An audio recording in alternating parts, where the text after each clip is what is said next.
थोड़ा लेटेस्ट किताब है उनकी सर। अच्छा ठीक है। अच्छा, और कैसे हैं आप सुनील जी? आप कैसे हैं?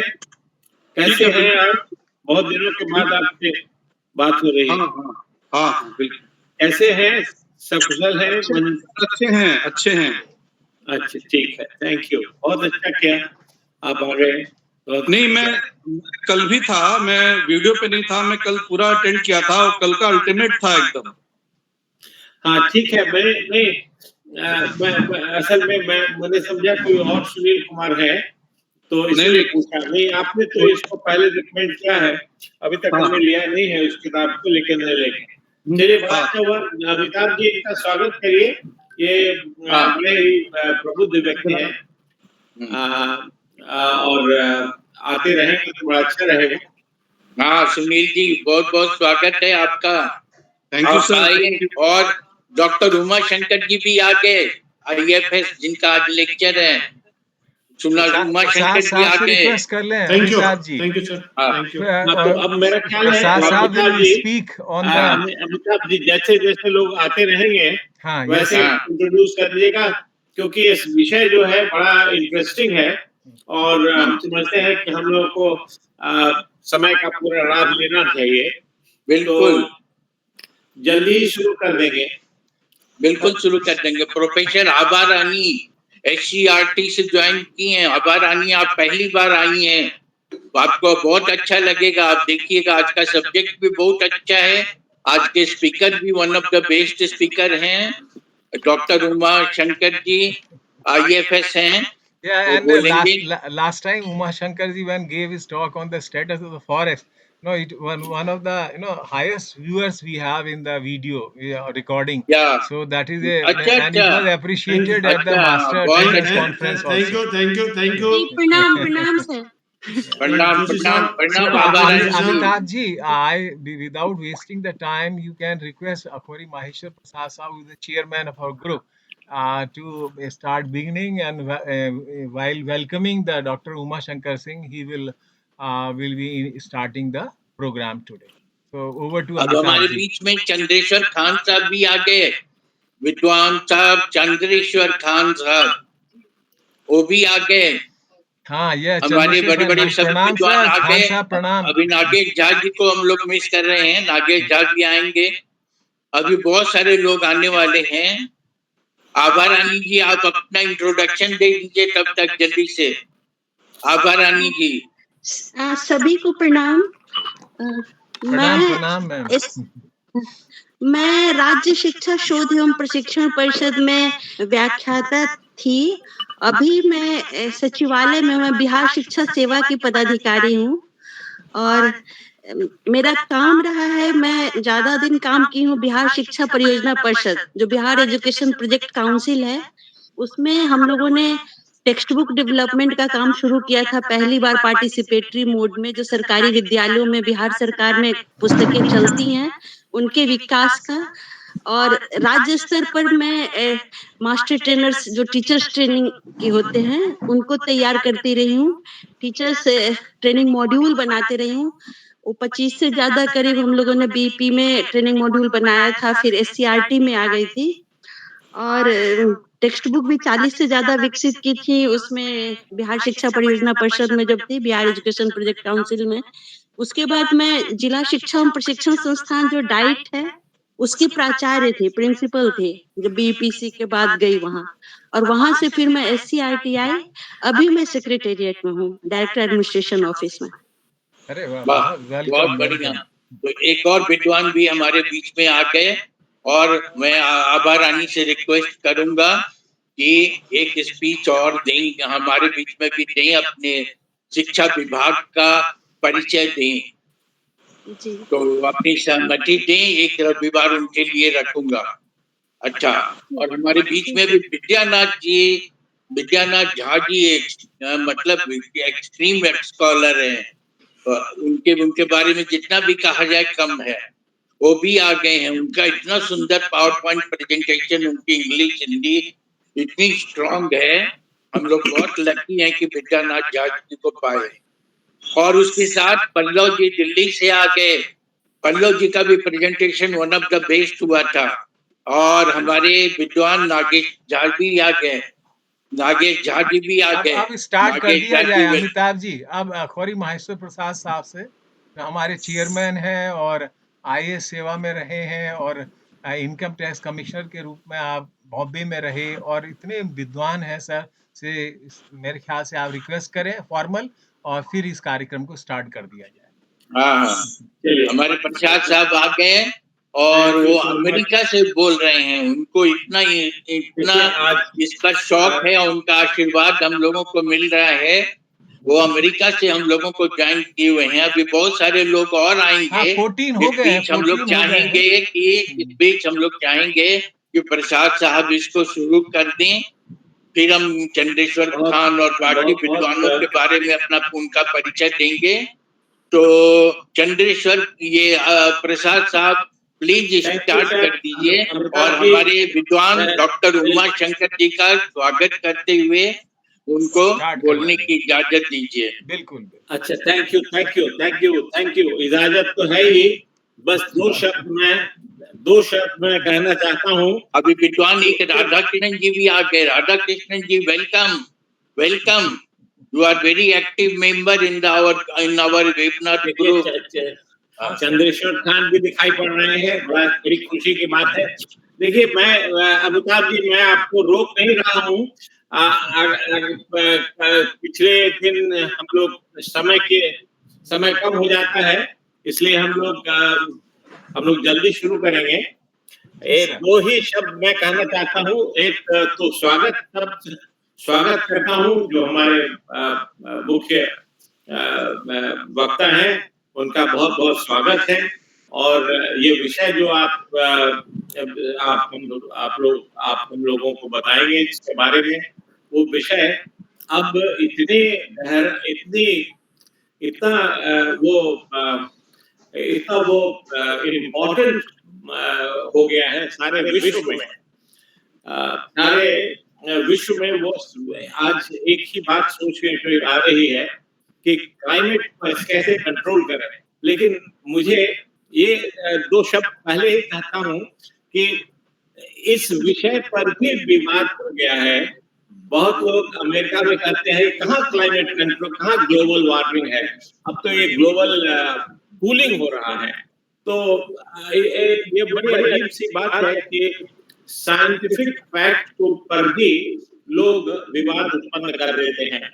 और ये खास करके अमेरिका में, इसलिए मैं आपका ध्यान आकर्षित करना चाहता हूँ कि ये विषय, मैं तो साइंस का स्टूडेंट रहा हूँ, इसलिए मैं समझता हूँ कि इसमें कोई दो राय नहीं है कि क्लाइमेट चेंज का बहुत बुरा प्रभाव पड़ रहा है हम लोगों पर, सारे विश्व पर पड़ रहा है, आगे आने वाली पीढ़ियों पर पड़ेगा। तो इसकी जागरूकता ये पूरे विश्व में बढ़ानी होगी और उस दिशा में हम लोग एक अच्छा कार्यक्रम कर रहे हैं।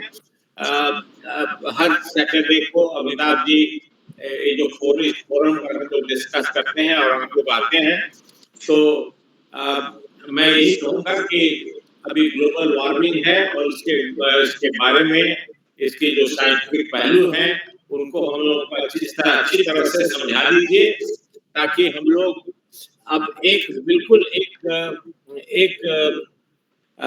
एक ऐसा माहौल बन जाए कि हम लोग इसके महत्व को गहराई से समझें और जो हमारा कर्तव्य है, जो करना चाहिए, इसमें जैसा योगदान हम सारे लोगों को देना चाहिए और हम लोग एकजुट होकर के इस योगदान में एक दूसरे का सहयोग करें, ताकि सारे संसार का, सारे परिवार, सारे समाज का लाभ हो। तो अब आप इस विषय पर आ जाए। आपका फिर से दोबारा स्वागत करते हैं। ऐसे ही आते ही रहिए। बड़ी खुशी हुई कि आपने समय निकाला हम लोगों के लिए। बहुत बहुत शुक्रिया। Thank you sir. Thank you. धन्यवाद सर। अखौरी सर को मेरा सादर प्रणाम। Sir, one second. I am from Kerala. So if you can, I little bit Hindi, but I cannot follow Can you speak in Yes, English? Dr. Radhakrishnan, just I wanted to let you know that I'll be speaking major part in English, but Yeah, no problem. No, that's not a problem. Thank you. and probably if you have any difficulty in understanding in Hindi, stop me there and there. Rajan ji, do you know Satyajit Rajan? Rajan ji, are you familiar with Mr. Satyajit Rajan, IAS?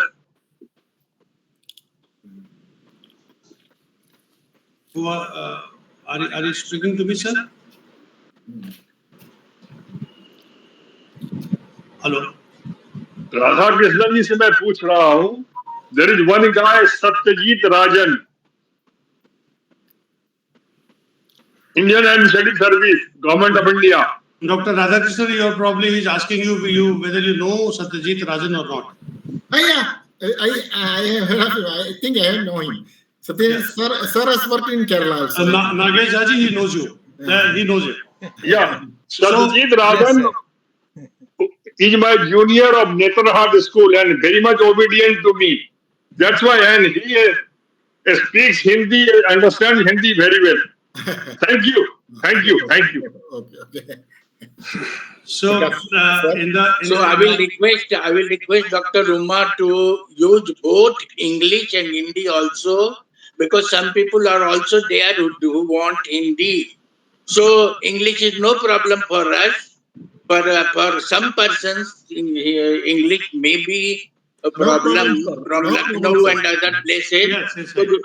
So I will request Mr. Radhakrishnan to allow both Hindi and English. Yes, thank you, sir. Thank you.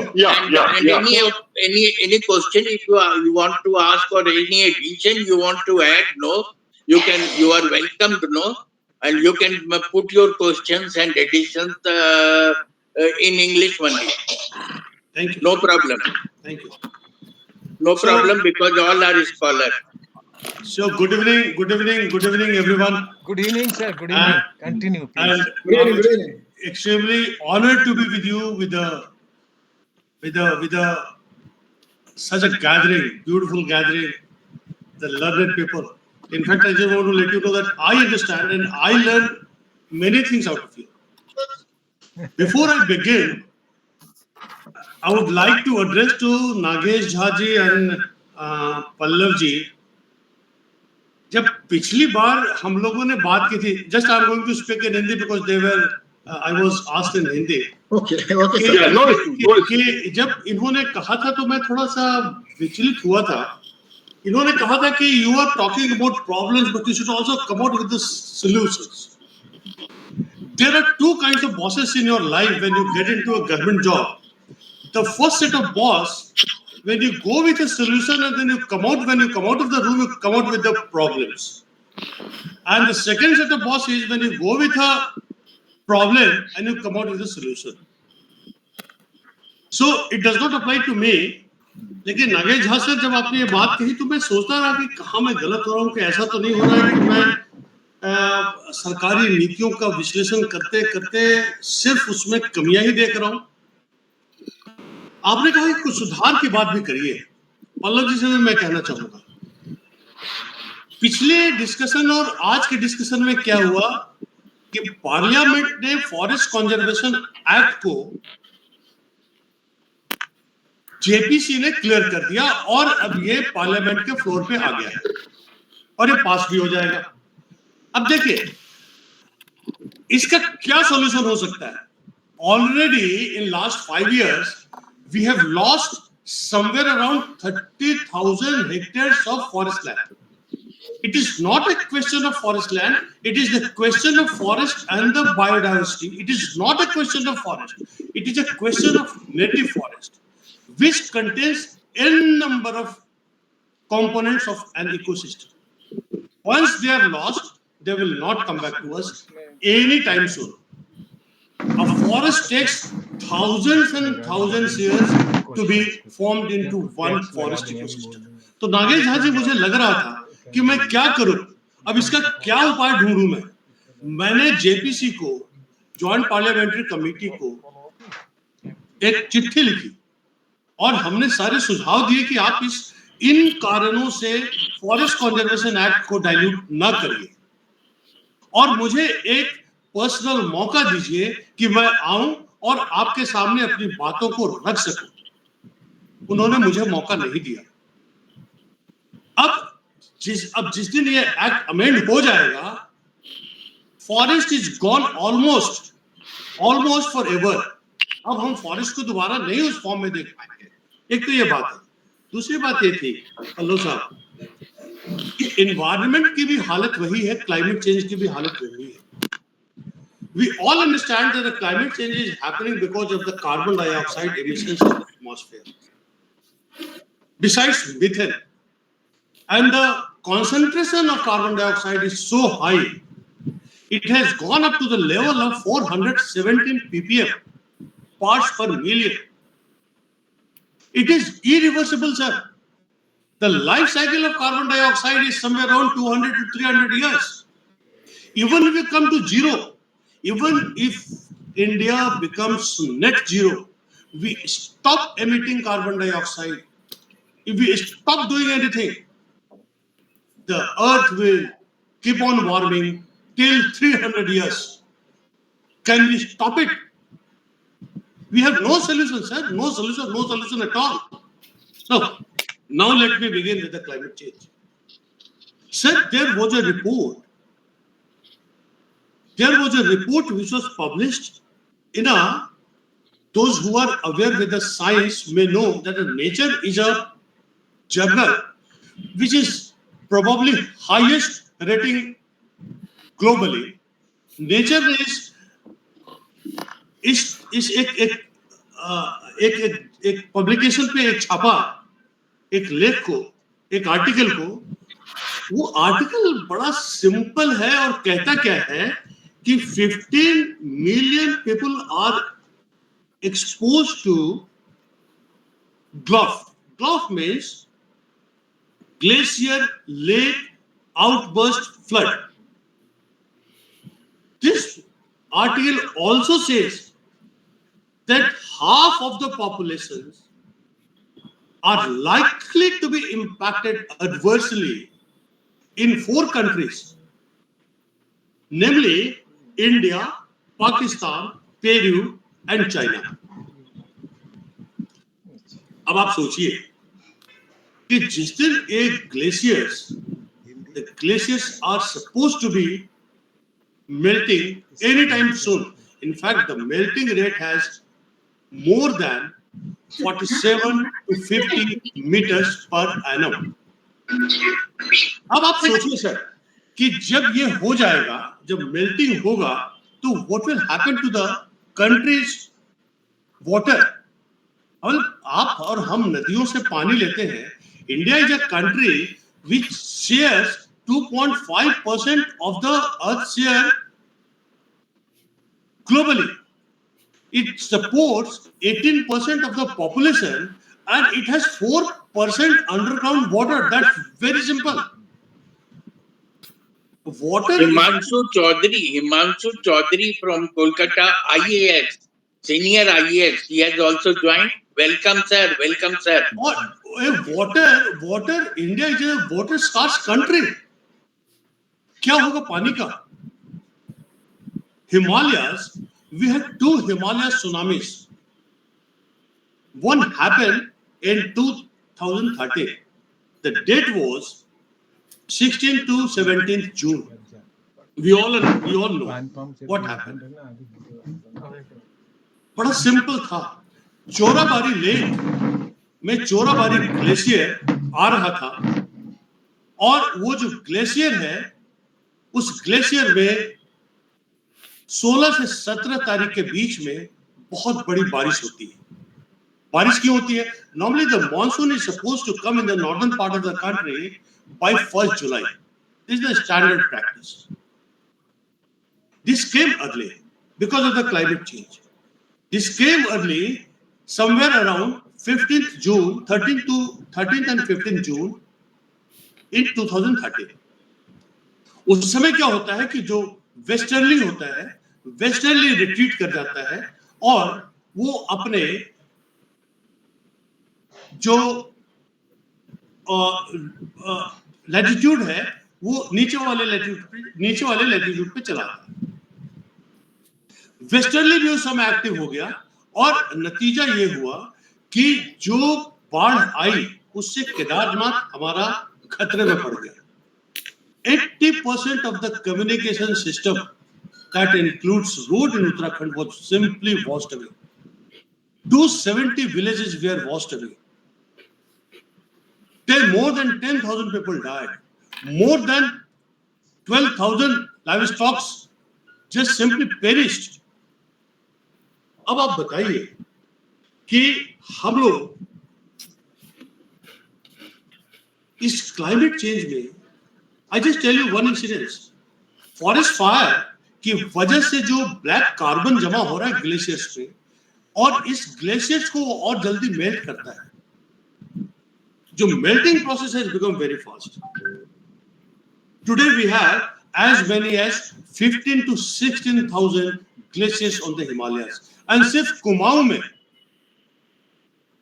Kumaon में अगर आप देखें तो आज की तारीख पे 485 glaciers हैं, जिसमें कि 13 ग्लेशियर्स ऐसे हैं जो कि बहुत ही क्रिटिकल है. और I'm told that Chorabari Lake is again full to the brim, is filled up with the glacier, with the water, with the melted water. And this way again the 2013 catastrophe may repeat any time. Why don't we think about it? Why don't we start working on it? Why don't we research on it?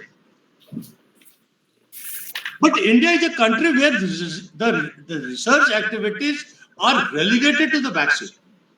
If you try to look at the GDP allocations to research, it is only 0.65% to the research sector. You look at Israel. Israel is spending somewhere around 5% of their GDP to research. Why aren't we spending money on research? Because the research will lead you to the waste. But we never learn anything from our mistakes. The same thing happened in Rishiganga. These are the things which I have already told you in the last lecture. But today I'm just going to go ahead out of it. There are more than 16 states which are water scarce. Namely Maharashtra, Gujarat, Karnataka, Jharkhand, Andhra Pradesh, Rajasthan, UP, Punjab, Delhi, Bangalore, Chennai. You go everywhere, anywhere. The water is scarce. And the problem is, if anybody is ranting about water only, ये पानी आएगा कहां से? And ultimately, the water is life. Anyone who has studied botany would try to understand the oxygen comes with the spirit of H2 only. लोग कहते हैं पेड़ से ऑक्सीजन आता है, आधा तो है, बट आता है वो पानी से. और हमारे इतने स्टेट्स में आज पानी कम है, नहीं है.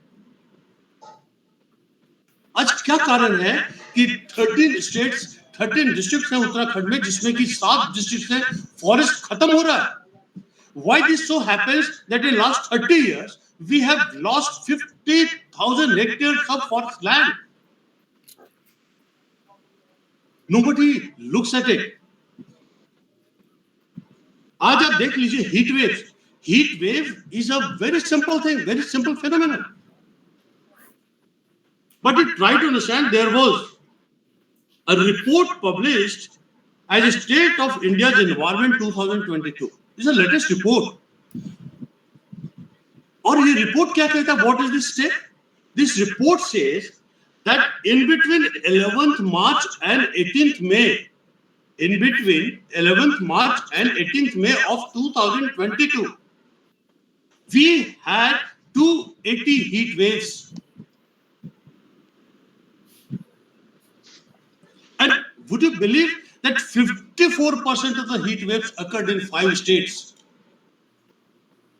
Namely Rajasthan, Madhya Pradesh, Himachal Pradesh, Gujarat and Haryana. And 39 heat waves occurred in 5 states, and you'll be surprised to know that those 5 states were the hill stations: Himachal Pradesh, Jammu Kashmir and Uttarakhand. क्या कभी आप लोगों ने सोचा है कि उत्तराखंड या जम्मू कश्मीर और हिमाचल में भी हीट वेव होगा?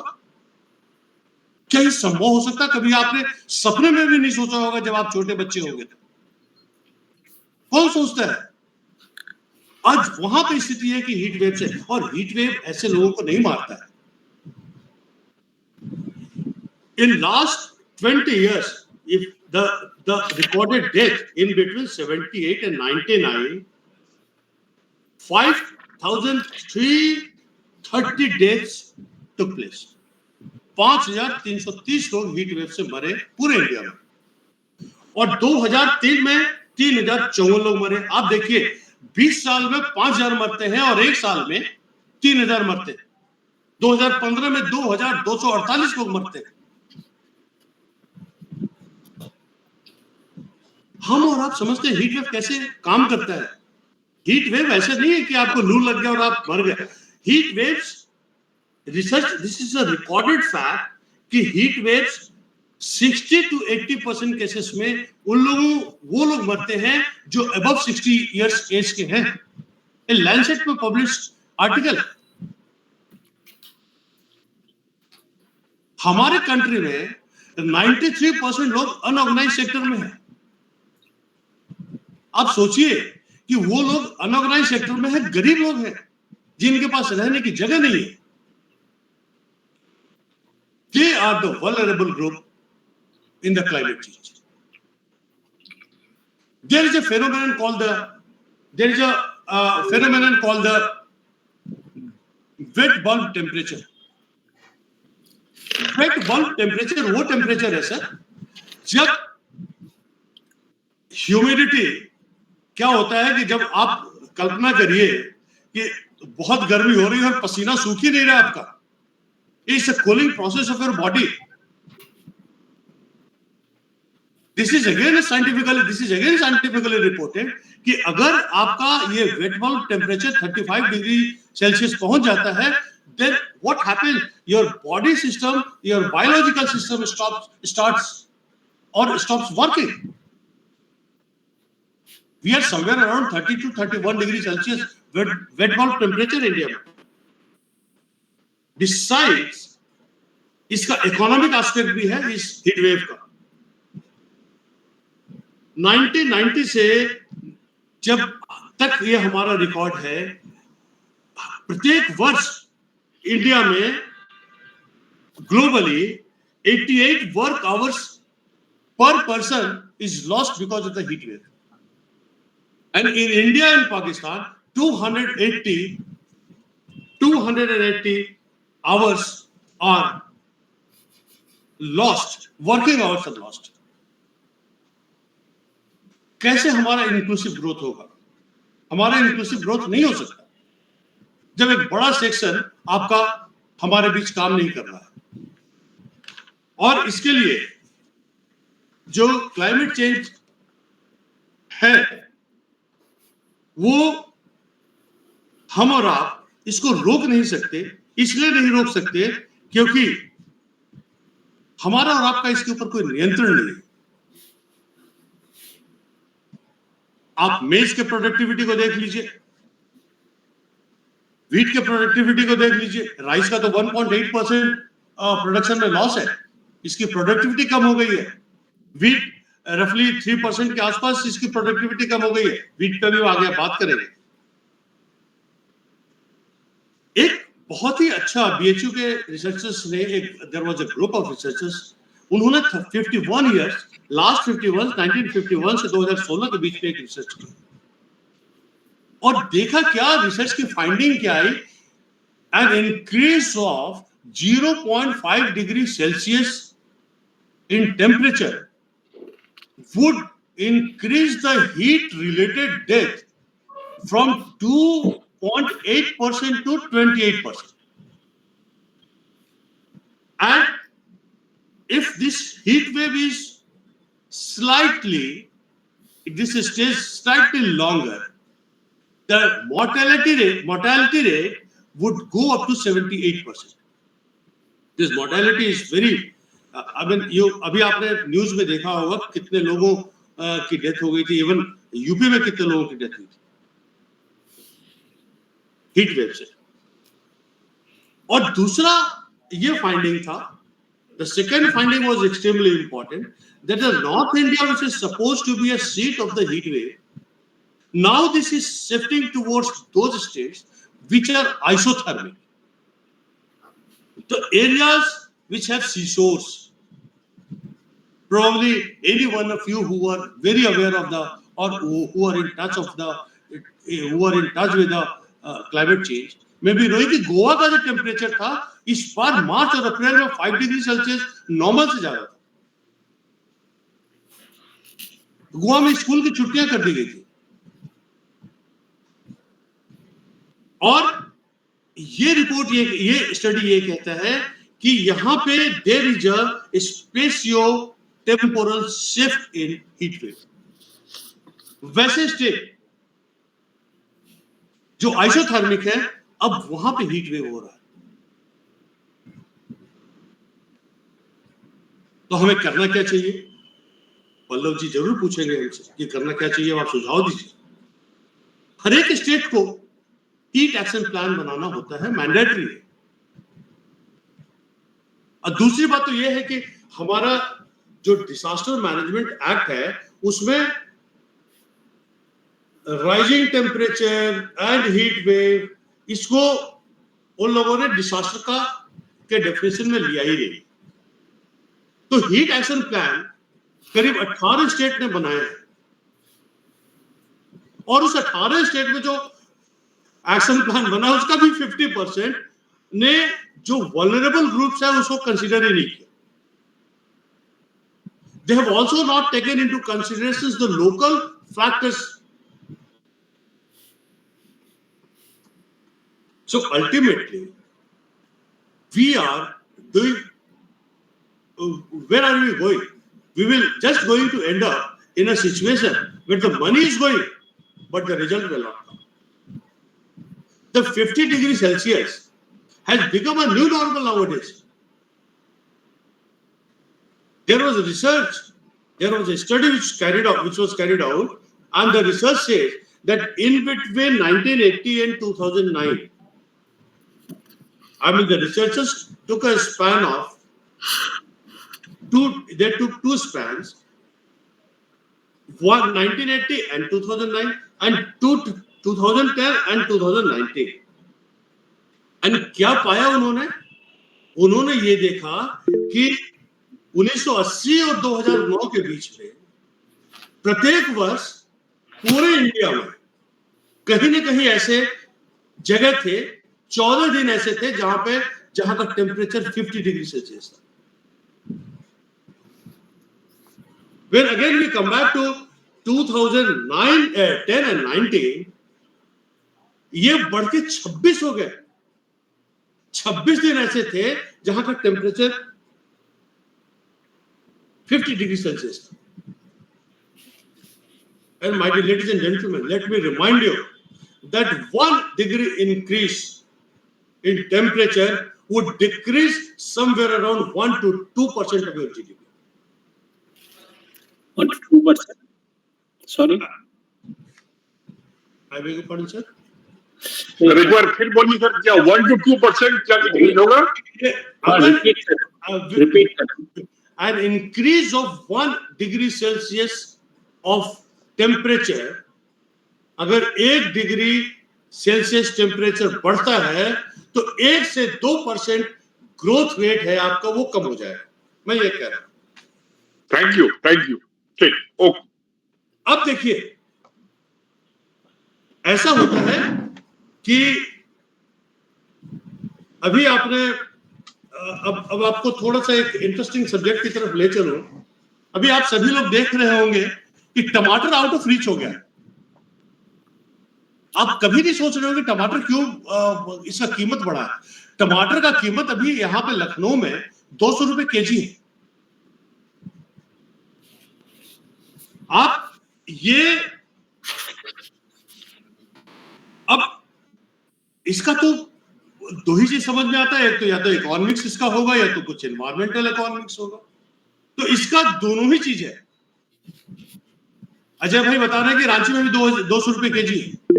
झा साहब भी सहमत होंगे कि वहां पर भी 200 रुपए या 120, 150, 160 रुपए केजी होगा। ठीक है, टमाटर के दो क्रॉप्स होते हैं। पहला क्रॉप होता है खरीफ क्रॉप और दूसरा क्रॉप होता है रबी क्रॉप। जो खरीफ क्रॉप होता है, ये भी हम आपको बता दें, रबी और खरीफ में जो सबसे इंपॉर्टेंट क्रॉप होता है, मेनली जो रबी क्रॉप है, वो महाराष्ट्र, कर्नाटका, आंध्र प्रदेश, ये क्षेत्र ज्यादा उगाते हैं। आपको ये भी बता दें कि जो उनका लागत होता है किसानों का, वो 12 रुपए पर केजी होता है टमाटर का। और रबी क्रॉप वो लगाते कब हैं? वो लगाते हैं दिसंबर से शुरू करते हैं और उसकी हार्वेस्टिंग मार्च और अगस्त में करते हैं। जैसे ही ये खत्म होता है सर, वैसे ही खरीफ क्रॉप मार्केट में आता है। और ये Maharashtra, some parts of UP, ये इन जगहों पे इसका प्रोडक्शन होता है। और इसका जो प्रोडक्शन कॉस्ट आता है 10 रुपए पर केजी के हिसाब से आता है। और ये जो हम लगाते हैं, ये हम इसका क्रॉप अगस्त से लेना शुरू करते हैं, सितंबर, अक्टूबर, नवंबर, दिसंबर आदि से। अब देखिए, टमाटर को जब आप लगाते हैं तो उसके फ्लावर को, फ्लावरिंग के लिए, पॉलिनेशन के लिए, ये सेल्फ पॉलिनेटिंग प्लांट है। इसका जो ऑप्टिमल टेम्परेचर है वो होना चाहिए 24 से 26 डिग्री सेल्सियस के आसपास। इस बार जो टेम्परेचर था वो इतना ज्यादा हो गया। अच्छा, इसके पहले थोड़ी इकोनॉमिक्स बता दो। ये जब महाराष्ट्र, कर्नाटका, आंध्र प्रदेश, इसमें जब हुआ तो ये क्रॉप मार्च के आसपास इस बार टेम्परेचर अच्छा था। 2022 का टेम्परेचर मैं बताऊंगा आपको। तो जो टमाटर का क्रॉप था वो ज्यादा आया। अगर आप याद करिए, उस समय टमाटर 20 रुपए केजी हो गया था, लेकिन किसानों को मिल रहा था 2 से 3 रुपए पर केजी, जो बिचौलिए खरीद रहे थे। किसानों ने क्या करी, एक गलती, एक दुर्भाग्य, कि उन्होंने खरीफ क्रॉप जो लगाते हैं वो उसमें लगाया नहीं टमाटर। उन्होंने कहा ये तो नुकसान हो रहा है, अपने टमाटर को उन्होंने खेतों में छोड़ दिया। अब आता है अप्रैल। अब अप्रैल में टेम्परेचर बढ़ गया। जब टेम्परेचर बढ़ गया तो कर्लिंग, उसके लीव्स की कर्लिंग हो जाती है, और प्लस उसमें टेम्परेचर बढ़ने के साथ ही पेस्ट अटैक होता है। ये सिर्फ सब कुछ क्लाइमेट चेंज से चल रहा है सर। और उसके बाद टमाटर आपको मिलता नहीं, क्योंकि टमाटर मार्केट में है नहीं। टमाटर का आपके पास कुछ भी उसको रखने के लिए कोई जगह नहीं है। टमाटर को आप फ्रीजर में रख नहीं सकते। 2022 में ये घटना हुई थी। अगर आप याद करें, 2022 में नींबू का कीमत, नींबू अभी भी 200 रुपए केजी था लखनऊ में। 2022 में नींबू की कीमत, the cost of citrus fruit was 300, 350, 400। मैं आपको बताता हूं, अगर 22 आपको मेमोरी में होना चाहिए। नींबू के 3 फसल होते हैं, अंबे, मृग एंड हस्ता। दिस इज कॉल्ड अंबे बहार, मृग बहार एंड हस्ता बहार। ये 3 फसलें होती हैं। अंबे बहार जो होता है वो flowering occurs from January to February. Mrig Bahar flowering occurs in June and July, and हस्ता बहार flowering occurs in September and October. अब 2022 की बात करिए, the retreating monsoon was delayed, sir, और बारिश चला गया था नवंबर तक। साइट्रस फ्रूट एक ऐसा फ्रूट है जो कि does not stand humidity, it does not stand water, pollination नहीं होगा, पौधे मर जाएंगे, फ्लावर मर जाएगा। इसकी वजह से क्या हुआ कि जो भी क्रॉप था आपका वो खत्म हो गया, और नींबू 200 से 300 रुपए के आसपास मार्केट पे आ गया। और ये मैं आपको बता रहा हूं, अगर if you are not going to look at climate, if you are not going to take climate change very seriously, we are going to land in trouble, serious trouble. Abhi I am just going to come over the wheat crop. तो हो कैसे नहीं? We have a lust कि हमारे पास एक घर नहीं होना चाहिए, कम से कम 4 घर होना चाहिए, 4 फ्लैट होने चाहिए, 4 गाड़ियां होनी चाहिए।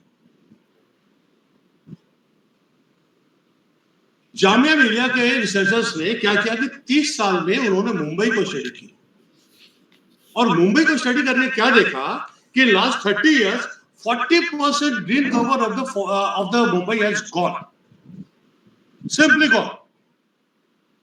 30% of water body is over, finished. Abha Rani ji, finished. And 81% open area in Mumbai is lost, and 66% built up area has gone up. अभी मैं मुंबई गया था। मुंबई में क्या कर रहे हैं कि सी को फिल कर रहे हैं, उसमें सैंड से सी को फिल करके और दुबई बनाना चाहते हैं। नवी मुंबई जो बन रहा है उसका पार्ट सी को फिल करके बन रहा है। ऐसा क्यों नहीं? हम इतना चीज हो सकता है तो बाकी चीजें क्यों नहीं हो सकती कि हम भी ये करें? बहुत डेमोक्रेटिक नहीं होगा, लेकिन एक आदमी एक घर रखे, एक आदमी एक गाड़ी रखे, बहुत सारे फाइनेंशियल टूल्स हैं, किया जा सकता है। अभी हम कार्बन टैक्स पे आएंगे ना, कार्बन टैक्स को बताएंगे कि IMF ने क्या कहा है, जापान कितना करना चाहता है। कार्बन टैक्स भी एक फाइनेंशियल टूल है। लेकिन अगर हम ये काम करते हैं तो क्या होगा कि हमारा बचेगा।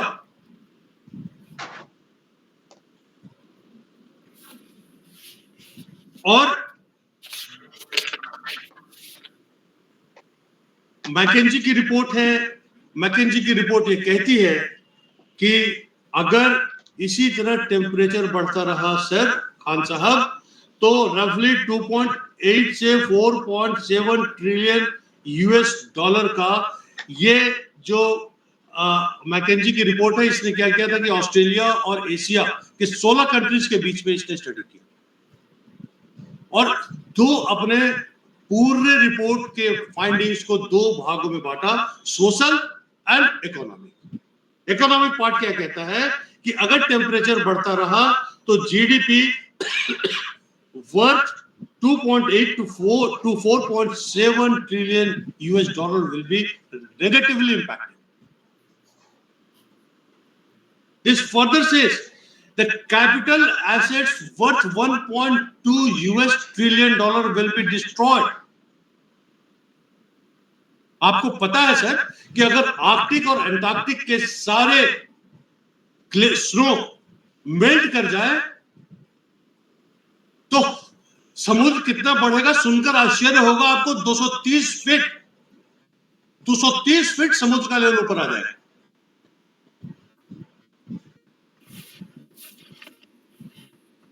और कहां पे हमारे coastal India has a coastline लाइन ऑफ 7,500 किलोमीटर। सारे coastal states will cease to be in the map of the country.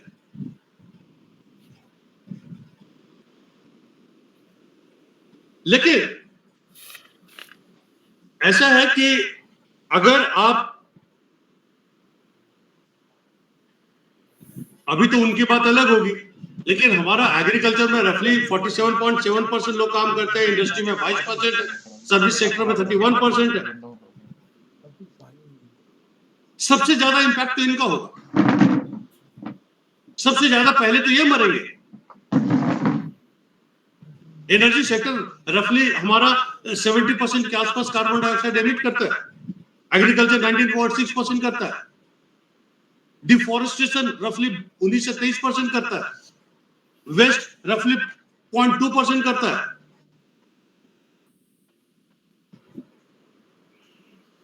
तो ये कार्बन डाइऑक्साइड एमिशंस को हम अगर नहीं रोकेंगे,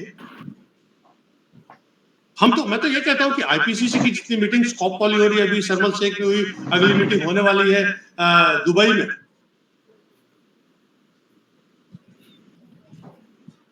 आईपीसीसी या क्लाइमेट चेंज पे जो भी है वो it is non binding, it is legally not binding over any country. हमारे पास पैसिफिक ओशन में 52 कंट्रीज ऐसे हैं, आइलैंड कंट्रीज ऐसे हैं जिनका अस्तित्व खतरे में है। इंडिया में आप एक भी ऐसा कोस्टल स्टेट बता दीजिए जिसमें कि गांव पूरे डूब गए हैं, समुद्र के नीचे चले गए। वेस्ट बंगाल में देख लीजिए, उड़ीसा में देख लीजिए, लक्षद्वीप में देख लीजिए, कहीं पर भी देख लीजिए, जो भी बहुत सारे कोस्टल, पूरा का पूरा आइलैंड चला गया पानी में, पूरा का पूरा आइलैंड चला गया पानी में। मेरा एक पीएचडी रिसर्च में मेरे साथ कुछ लोग पीएचडी कर रहे हैं, उसमें से एक पीएचडी स्टूडेंट मेरा वेस्ट बंगाल का है।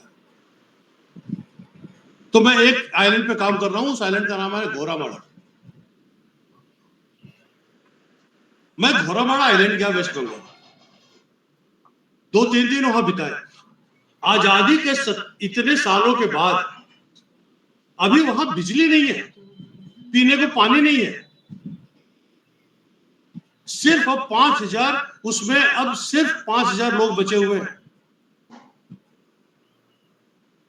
खासी मारा एक आइलैंड है, वो डूब गया, पूरा पानी के नीचे है, ये बंगाल में है।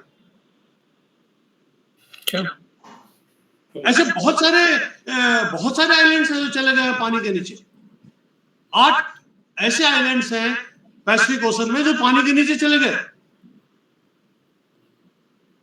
क्या हम कभी कुछ उधर सोचते हैं? India is going to be one of the country which may have the highest number of climate refugees,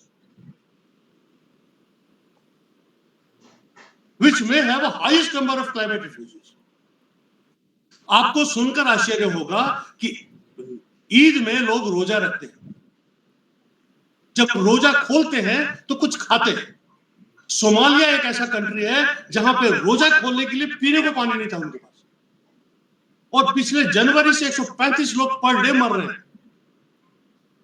क्या कभी आपने सोचा है कि क्लाइमेट चेंज इतना भी असर दिखा सकता है? उनका पूरा एग्रीकल्चर समाप्त हो गया, पानी नहीं है उनके पास, फॉरेस्ट नहीं है।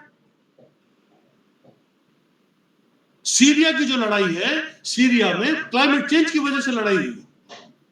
इस पेपर पब्लिश्ड इन नेचर, आप इसको डिस्प्यूट में नहीं डाल सकते। आपको सोचना पड़ेगा कि 135 लोग अगर सोमालिया में मर रहे हैं तो क्यों मर रहे हैं? क्या वो आदमी नहीं है? वो क्या ह्यूमन इकोसिस्टम के पार्ट नहीं है? हम किस डेवलपमेंट की बात कर रहे हैं? किस डेवलपमेंट की बात कर रहे हैं? हम लोग सिर्फ हाईवे को बनाने से, हम सिर्फ बड़े बड़े चीजों को बनाने से हम ये नहीं कह सकते कि हम बहुत डेवलप हो गए। एक हैप्पीनेस इंडेक्स नाम का चीज होता है, 2023 का रिपोर्ट आप जरूर पढ़िएगा, आभरानी जी। Happiness index report says that India is in the last. They have considered 136 countries, and India stands at the level of 126 country. India is the most unhappiest country. और वो 8 कंट्रीज ऐसे हैं जहां पे जो कार्बन न्यूट्रल हैं। जानते हैं कौन कौन वो कंट्रीज हैं? भूटान है, कोमोरोस है, गबन है, गुयाना है, मडागास्कर है, न्यू है, पनामा है, सूरीनाम है। ये भी इंडिया से ऊपर है। They are the happier than us. एवं नेपाल इंडेक्स के ऊपर है। क्लाइमेट से कोई असर है? Yes sir. ये जितने कंट्रीज हैं उनमें फॉरेस्ट कवर रफली 90 से 95% है। ये 8 कंट्री जो जीरो एमिशन, जो कार्बन न्यूट्रल कंट्रीज जिनको कहते हैं। कार्बन, देखिए sir, happiness is a state of mind. You mean the weather pattern is not disturbed? No, sir, they are also impacted by climate change. I'll take your question later on. they are also impacted by climate change, but their impact is slower than us. I don't say that Sir, the sea level sir, rise is not going up there in those countries.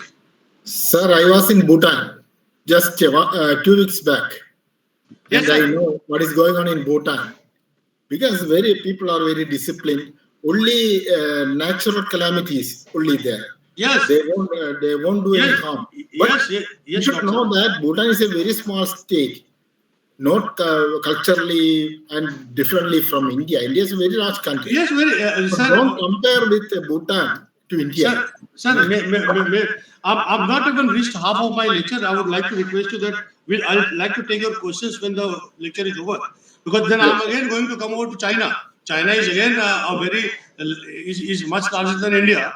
But I'll tell you how why India and China emits 40% of the carbon dioxide. So these are the factors. G20 nations also contribute somewhere around 40%. So I'm just going to tell, I'm not going to compare India with Bhutan. Bhutan, I know, it's a very small country. But let me finish, sir. So these are the issues. A report released by Ministry of Earth Sciences tells us a very honest figure, because this is India specific. And what does it say? This says that the global surface temperature will go up by 4.4 degrees Celsius by the turn of the century. And the Himalayan temperature will go up somewhere around 5.1 and 5.2%. Probably those who are aware of the climate change nowadays, which is somehow the other is grabbing some part of the newspaper. The World Meteorological Organization has given a report which says that India would breach 2 degrees Celsius temperature in the coming 4 years because of El Nino. Because of El Nino has set in, and El Nino would impact India to an extent that this would breach 2 degree Celsius temperature in coming 4 and 5 years. And the indications are there. How it is, I'm going to let you know. India is also one of the 39 cities in India is reported to be the most polluted out of the 50 cities released by the global burden disease. Oh my goodness. Yes, and every year, mind you sir, every year 2 lakh लोग मरते हैं उससे, इस pollution से. And pollution has a very strong relationship with climate change, with temperature rise. Niti Aayog has published a report which says that 600 million Indians face acute water shortage. The report was published way back in 2018. And 70% of drinkable water is contaminated and causes 2 lakhs deaths per annum. And 500 million people, Indians, 500 Indians, will have no water access by 2030. The Global Burden Disease report is very candid. It says कि 16 लाख लोग मर रहे हैं sir pollution से per annum India में, कहीं पे खबर नहीं है.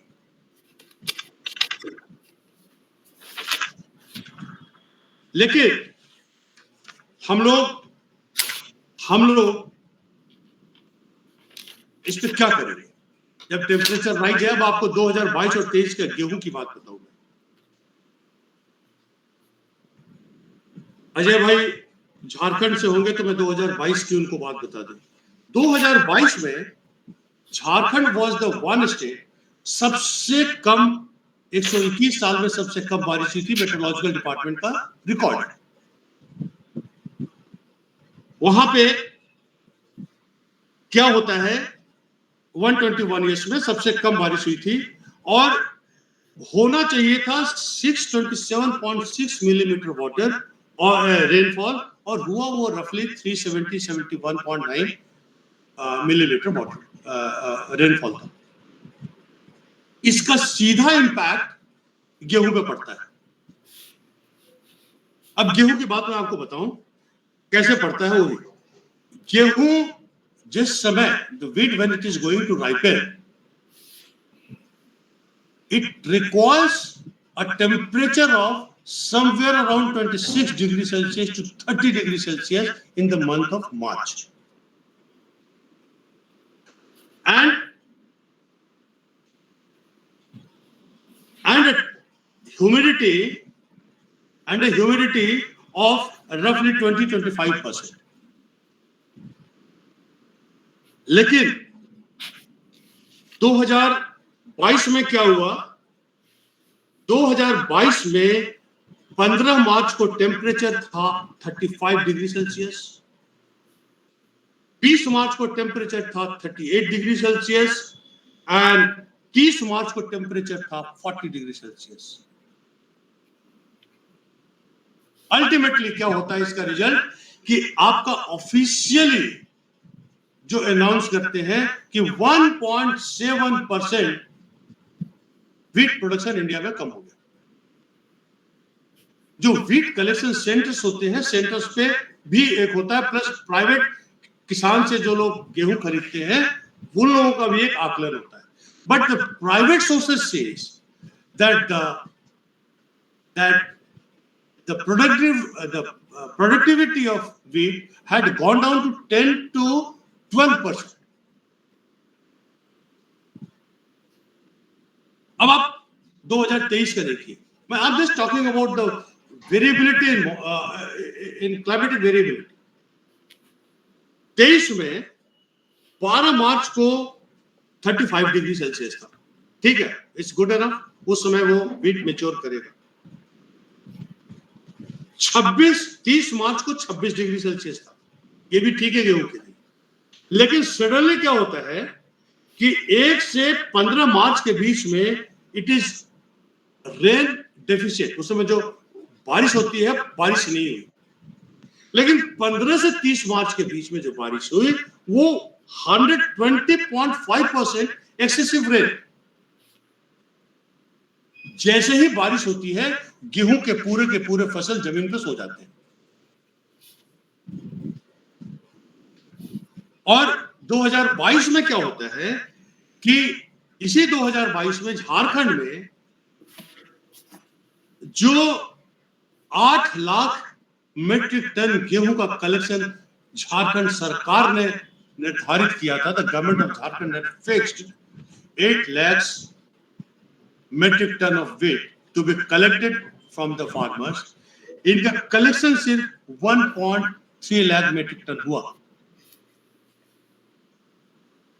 इसका मतलब है, बड़ा स्पष्ट है कि क्लाइमेट अपना असर दिखाना शुरू कर दिया।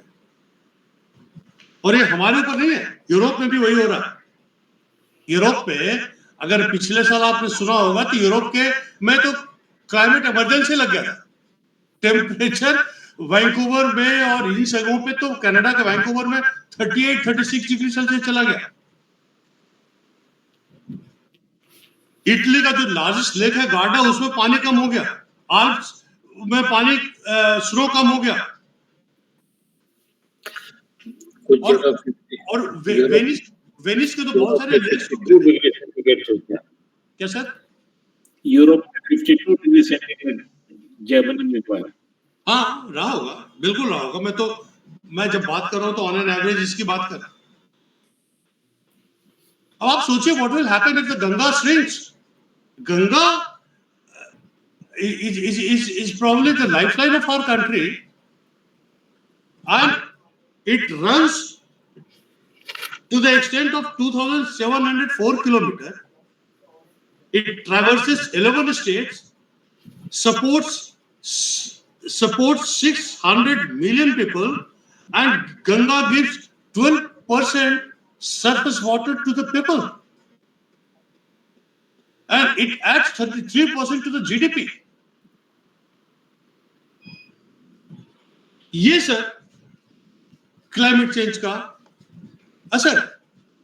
अगर क्लाइमेट चेंज, इसरो ने कहा कि 75% glaciers which are supporting Ganga would dry up by the turn of the century and the Ganga would turn into a nala, क्योंकि गंगा में जो भी पानी है हमने अपर कैनाल में डाल दिया है, वो सब सिंचाई के लिए जा रहा है। India is one of the country जो सबसे ज्यादा अंडरग्राउंड वाटर को इस्तेमाल करता है, सबसे ज्यादा। ग्लेशियर देखने को नहीं मिलेगा। और अब आप देख लीजिएगा per capita uses of underground water is going to come down, has already come down, but this is going to come down to the level of 1250 cubic metre. पानी हमारे पास रहेगा ही नहीं तो क्या करेंगे जरा, कहां जाएंगे, क्या क्लाइमेट चेंज की बात करेंगे? हम लोग कहते हैं कि जल ही जीवन है, जीवन तो है ही है। लक्षद्वीप में 3 गांव में पराली 1, 2, 3 डूब गए सर। पराली 1 पूरा डूब गया, पराली 2 80% डूब गया, पराली 3 कुछ बचा हुआ है।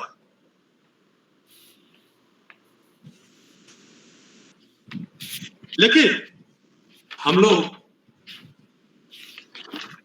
जो आर्कटिक और अंटार्कटिका पे ज्यादा ध्यान देना चाहिए, क्योंकि this is going to shape our future.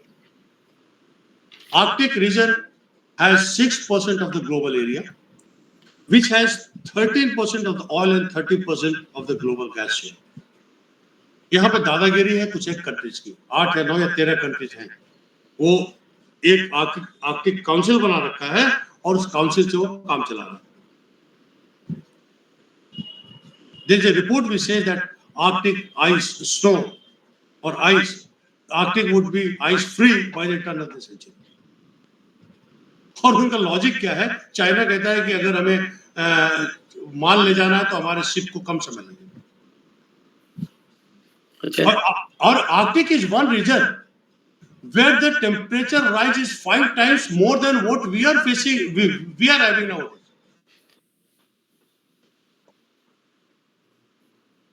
दो 2019 में ग्रीनलैंड में 60 billion metric ton of ice melted. Arctic और अंटार्कटिक दोनों को जोड़ दें तो 19 से 21 के बीच में 475 बिलियन टन वहां का स्नो मेल्ट कर गया। जब से हमारा वो तो हम लोग नहीं कंट्रीब्यूट कर रहे हैं जी, वो तो हम लोग नहीं कंट्रीब्यूट कर रहे हैं। नहीं सर, वो कंट्रीब्यूट हमारा CO2 एमिशंस है ना। CO2 एमिशंस में अभी मैं आऊंगा सर, इंडिया कितना CO2 एमिट कर रहा है। CO2 का एमिशंस तो India is the third largest emitter. अच्छा, हाँ, मैं अभी आ रहा हूँ, उस पर आऊंगा सर, अभी आने वाला हूं मैं उस पर। तो मैं आपको ये बता रहा हूं कि जब से ये सैटेलाइट हो रहा था तब से roughly 40% of the area and 70% of the volume of Arctic region has gone. आप सोचिए कभी अगर इसका पूरा का पूरा आइस मेल्ट कर जाएगा तो क्या होगा?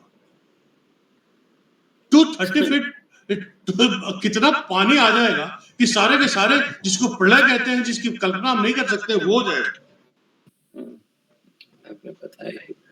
अब देखिए सर क्या होता है। मैं I don't want to cut it short because running short of time.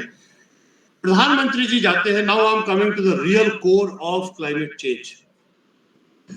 प्रधानमंत्री जी जाते हैं, प्रधानमंत्री जी 1 नवंबर को 2021 को ग्लासगो में जाते हैं और पंचामृत डिक्लेयर करते हैं, पंचामृत, एंड कहते हैं India will become carbon neutral by 2070।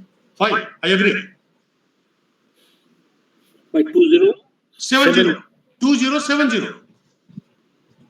The second Panchamrit, he says by 2030 India will ensure 50% of its energy from the renewable source.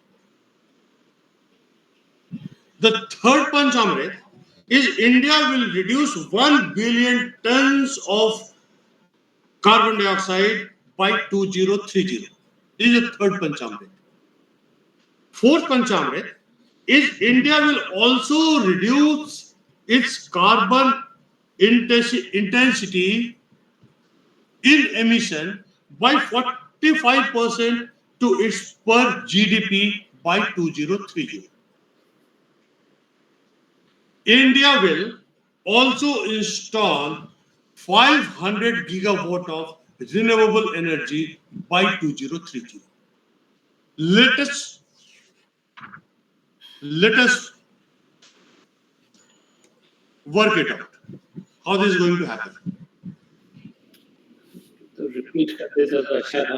हाँ सर, बिल्कुल बिल्कुल sir, your such a wonderful human being, आपके लिए मैं कुछ भी कर सकता हूँ। पहला पंचामृत है, India will achieve net zero by 2070. The first is India will achieve net zero by 2070. By 2030, India will ensure 50% of its energy from renewable source. Third is, India will reduce 1 billion of carbon dioxide emissions by 2030. Fourth Panchamrit is, India will also reduce its carbon emission by 45% to per GDP. Third is, India will also install 500 gigawatt of renewable energy. Right, sir? ठीक है sir जी। अब देखिए क्या होता है कि India रफली सबसे ज्यादा जो अभी जो फर्स्ट एमिटर है कार्बन डाइऑक्साइड का, वो है China. Yes, no, America, US. 10 billion metric ton. Second is China, if I recall correctly, that is 5.4. India is emitting 2.6 billion metric ton per annum. China 10, United States, sorry, yes, China 10, China is the first emitter. United States is 5.4 billion ton, Russia is 1.7, and Japan is 1.2 billion metric ton. India is 2.6 billion metric ton.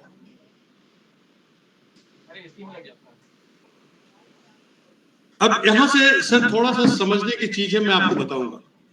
India, क्या हम net zero हो सकते हैं क्या bye 2070? देखिए अभी तक 33 countries ने नेट जीरो प्लेज को अडॉप्ट किया है। 33 कंट्रीज। यूके और फ्रांस ने एक्ट भी पास कर लिया कि हमें 2050 में नेट जीरो हो जाना। जो ग्लोबल एमिशन इंडिया और चाइना का है, दोनों को अगर मिला दे तो हम 40% के आसपास आते हैं। कार्बन डाइऑक्साइड जो भी ग्लोबली हो रहा है उसका 40% हम एमिट कर रहे हैं। अब सर आप और हम सभी जानते हैं कि थर्मल पावर प्लांट करीब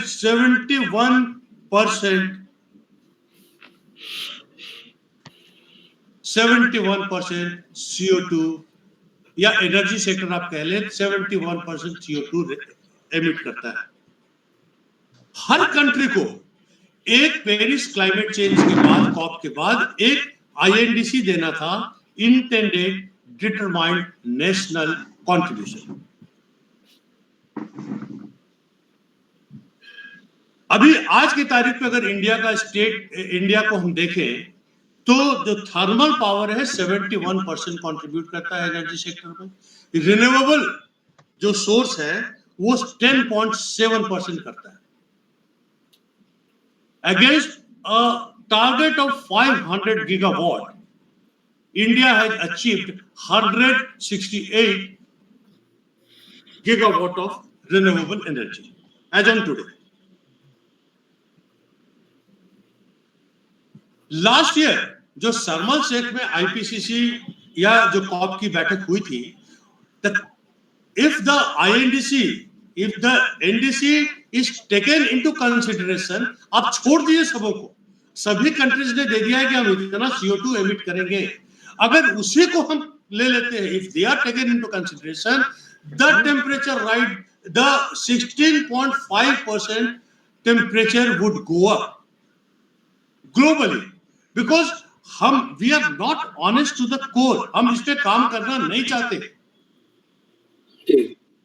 और अगर आप उसकी बात करते हैं तो हर पूरे इसका एक कार्बन बजट है।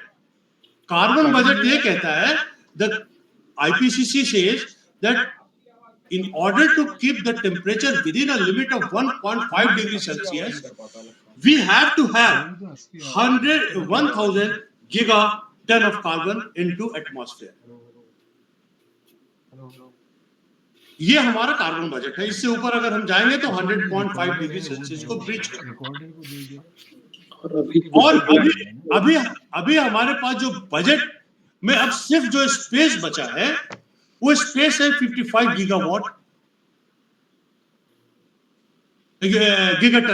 गीगाटन ऑफ कार्बन डाइऑक्साइड का, बस इतना स्पेस बचा हुआ।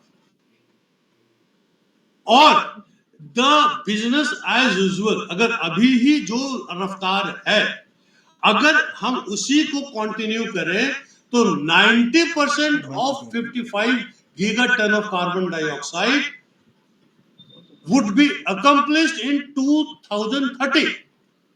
हम वही पूरा कर लेंगे, हमारे पास फिर 55% का 10% ही बचेगा 30 के बाद। अब आप देखिए क्या है, हमारा कंट्री अभी 9 वर्षों में we are growing at the rate of 5.4% of GDP. In order to be able to be a developed country, अगर यही रफ्तार रहा तो हम लोग मिडिल इनकम, मिडिल इकोनॉमी वाले कंट्री पे रहेंगे। इकोनॉमिस्ट बेहतर बता पाएंगे, लेकिन इकोनॉमिस्ट कहते हैं if India wants to be in the league of America, India wants to be in the league of China, it has to grow at the rate of 10 to 12% per annum consistently for a period of 10 to 12 years. अभी हम 5.4% पे जब कर रहे हैं तो हमारा जो एमिशन है वो 2.6% का है, 2.6 बिलियन मेट्रिक टन का है। ये कम से कम हमारा कम से कम 5 से 7 बिलियन मेट्रिक टन पर एनम आएगा अगर हम ग्रो करते हैं 10 से 12% जीडीपी के लिए। तो इसका मतलब 20 से 30 तक हमारे पास 10 साल में कम से कम अगर हम कंट्रीब्यूट करेंगे तो 60 billion metric ton carbon dioxide contribute करेंगे। 60 तो 100 कम ही हो जाएंगे। 60। अब आप देखिए, अब कुछ फैक्ट चेक कर ले हम लोग। फैक्ट ये चेक करना है कि थोड़ा सा हम आपको, I would like to take you, इसके पहले एक थोड़ा आ जाए कोल पे। India has the coal consumption in India has gone up by 8%। आप मेरी बात समझिएगा sir, we are talking about the dirty coal, but our consumption has gone up. The import of coal has gone by 18%. सस्ता ही। अब दूसरी बात और अभी दूसरी चीजों पे भी आते हैं सर, अभी तो हमने खत्म ही नहीं किया। अब आप सोचिए सर कि हमारा ये कोल कंजम्पशन बढ़ रहा है तो हम एमिट करेंगे, और एमिट करेंगे कार्बन डाइऑक्साइड तो एटमॉस्फेयर में जाएगा। अगर हम पावर सेक्टर को ले लें तो on an average we are sitting on a coal stock of 300 billion metric ton. 300 billion metric ton. We are sitting on a coal stock of 300 billion metric ton, right sir? The demand is 1 billion metric ton every year for energy consumption.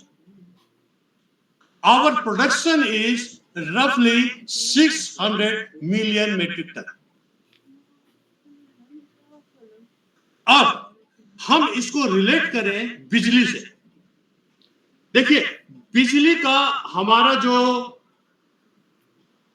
Electricity का जो demand है in peak period 230 gigawatt का है और supply हमारा रफली 220 gigawatt का है. हमारा गैप जो है वो 10 गीगावाट का है. हम कहां से पूरा करेंगे? ये हम पूरा कहां से करेंगे? पूरा हम तभी कर सकते हैं जबकि हम कोल को इस्तेमाल करें या किसी दूसरे सोर्स को इस्तेमाल करें. अब दूसरा सोर्स क्या हो सकता है? दूसरा सोर्स सर एक हाइड्रोजन भी है, हाइड्रोजन एनर्जी. हाइड्रोजन, हाँ, अब हाइड्रोजन की बात मैं खान साहब करूंगा. अब आप कहते हैं सर कि पॉजिटिव सोचिए, पॉजिटिव ही मैं सोच रहा था. हाइड्रोजन की बात मैं करूंगा. हाइड्रोजन में एक इंडिया ग्रीन हाइड्रोजन की बात करता है. We are not talking about gray hydrogen or any hydrogen. We are talking about the green hydrogen. And in the month of January, the Prime Minister has launched a hydrogen national hydrogen mission with a corpus fund of 20,000 crore. और हमारा objective क्या था कि हम पैदा करेंगे 5 million metric ton carbon hydrogen. Hydrogen is a source of energy, is a clean energy. इसमें कि कार्बन डाइऑक्साइड नहीं आएगा. अब इसमें क्या है, जो हाइड्रोजन अभी तक इंडिया जो करेगा वो कैसे करेगा वो मैं आपको बताता हूं. सबसे पहले तो नीति आयोग ने जो एक मैप जारी किया है, पहले वो मैप पे मैं बाद में आता हूं. 1 किलो हाइड्रोजन पैदा करने के लिए आपके पास 32 litres of demineralised fresh water की जरूरत पड़ती है और 5 मिलियन मेट्रिक टन हाइड्रोजन पैदा करने के लिए आपको 50 billion litres of fresh water, demineralised water हमको देना पड़ेगा. नीति आयोग ने जहां जहां हाइड्रोजन फैक्ट्रीज बिठाने की बात की है वो सारे वाटर डेफिसिट स्टेट्स हैं. मसलन गुजरात, एमपी, महाराष्ट्र, कर्नाटका, तमिलनाडु, वेस्ट बंगाल, उड़ीसा. समझे सर? अब इसमें मैं आता हूं कि यहां पे जो दूसरा पॉइंट है जो कि बहुत इंपॉर्टेंट पॉइंट है कि आपको इलेक्ट्रोलाइजर चाहिए होता है हाइड्रोजन पैदा करने के लिए, बनाने के लिए. You need electrolyser. And if you look at the global part of it, global capacity, अभी सिर्फ हम ग्लोबली जो एडवांस्ड कंट्री हैं वो उनके पास कैपेसिटी है 8 गीगावाट पर ईयर हाइड्रोजन देने के, इलेक्ट्रोलाइजर देने की कैपेसिटी है बस. अभी उसके आगे का उनके पास टेक्नोलॉजी नहीं. इंडिया को अगर ये 5 मिलियन मेट्रिक टन करना पड़ेगा तो इनको 80 to 100 गीगावाट के एनालाइजर्स बनाने पड़ेंगे. अब टेक्नोलॉजिकल नो हाउ किसके पास होगा, क्या है, अभी क्या करेंगे हम? दूसरी बात कि करीब 48 किलोवाट आवर एनर्जी चाहिए केजी हाइड्रोजन बनाने में. 48, अगर इसको आप कैलकुलेट करेंगे तो ये रफली आएगा 125 to 130 gigawatt of energy. Naturally, this energy is not going to come through coal. This would be produced by renewable energy. इसका मतलब जो प्रधानमंत्री जी ने कहा कि 500 गीगावाट हम पैदा करेंगे, तो 500 प्लस 125 और 130 और 140 gigawatt, that becomes 600 gigawatt of renewable energy. तो बड़ा प्रॉब्लम है. अभी एक रिपोर्ट है, वो रिपोर्ट ये कहती है कि अगर सब कुछ हम लोग जो उसमें पैसा इन्वेस्ट कर रहे हैं रिन्यूएबल एनर्जी में, वो पैसा 47 यूएस बिलियन मिलियन डॉलर होना चाहिए, और हम उसमें खर्च कर रहे हैं 14.1 मिलियन यूएस डॉलर. इसका मतलब हमारे पास टारगेट डेफिसिट है. और वो रिपोर्ट भी कहती है कि अगर सब कुछ एज यूजुअल रहा, तब भी हम 86 गीगावाट रिन्यूएबल एनर्जी हमारा पीछे होगा. और वो पीछे वाले स्टेट कौन कौन से हैं, उसमें यूपी भी है. तो हमारा टारगेट बढ़ के हो जाता है करीब 700 गीगावाट, 700 गीगावाट रिन्यूएबल एनर्जी. अगर हमको 1000 बिलियन कार्बन डाइऑक्साइड का एमिशंस कम भी करना है एटमॉस्फेयर से, तो forest is become a whipping horse. Forest से क्या कहते हैं, जो गवर्नमेंट ऑफ इंडिया कहती है कि forest would sequester 2.5 to 3 billion metric ton of carbon dioxide by 2030. That means हमको प्लांटेशन, जो आप सुन रहे हो कि एक दिन में 25 करोड़ 50 करोड़ 40 करोड़ पौधे लगाओ, ये हो रहा. लेकिन as a forester I know, if you want to attain this goal, 33% of the forest cover, 33% of the geographical area of India has to be under forest cover. And the growth rate of the forestry sector has to be 2% per annum. The current growth rate of the forest is 0.57% per annum. So ultimately, my dear ladies and gentlemen, ultimately we will end up somewhere in a fiasco. Because एक चीज और आपको बता दो प्रसाद sir, कि 2007 में America ने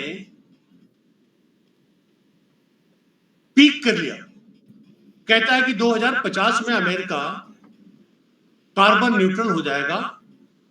लेकिन इंडिया तो 2070 में कहता है, लेकिन पीकिंग ईयर नहीं बता रहा इंडिया. और ये पीकिंग ईयर और कार्बन न्यूट्रल होने में कम से कम 60 से 70 साल लगते हैं.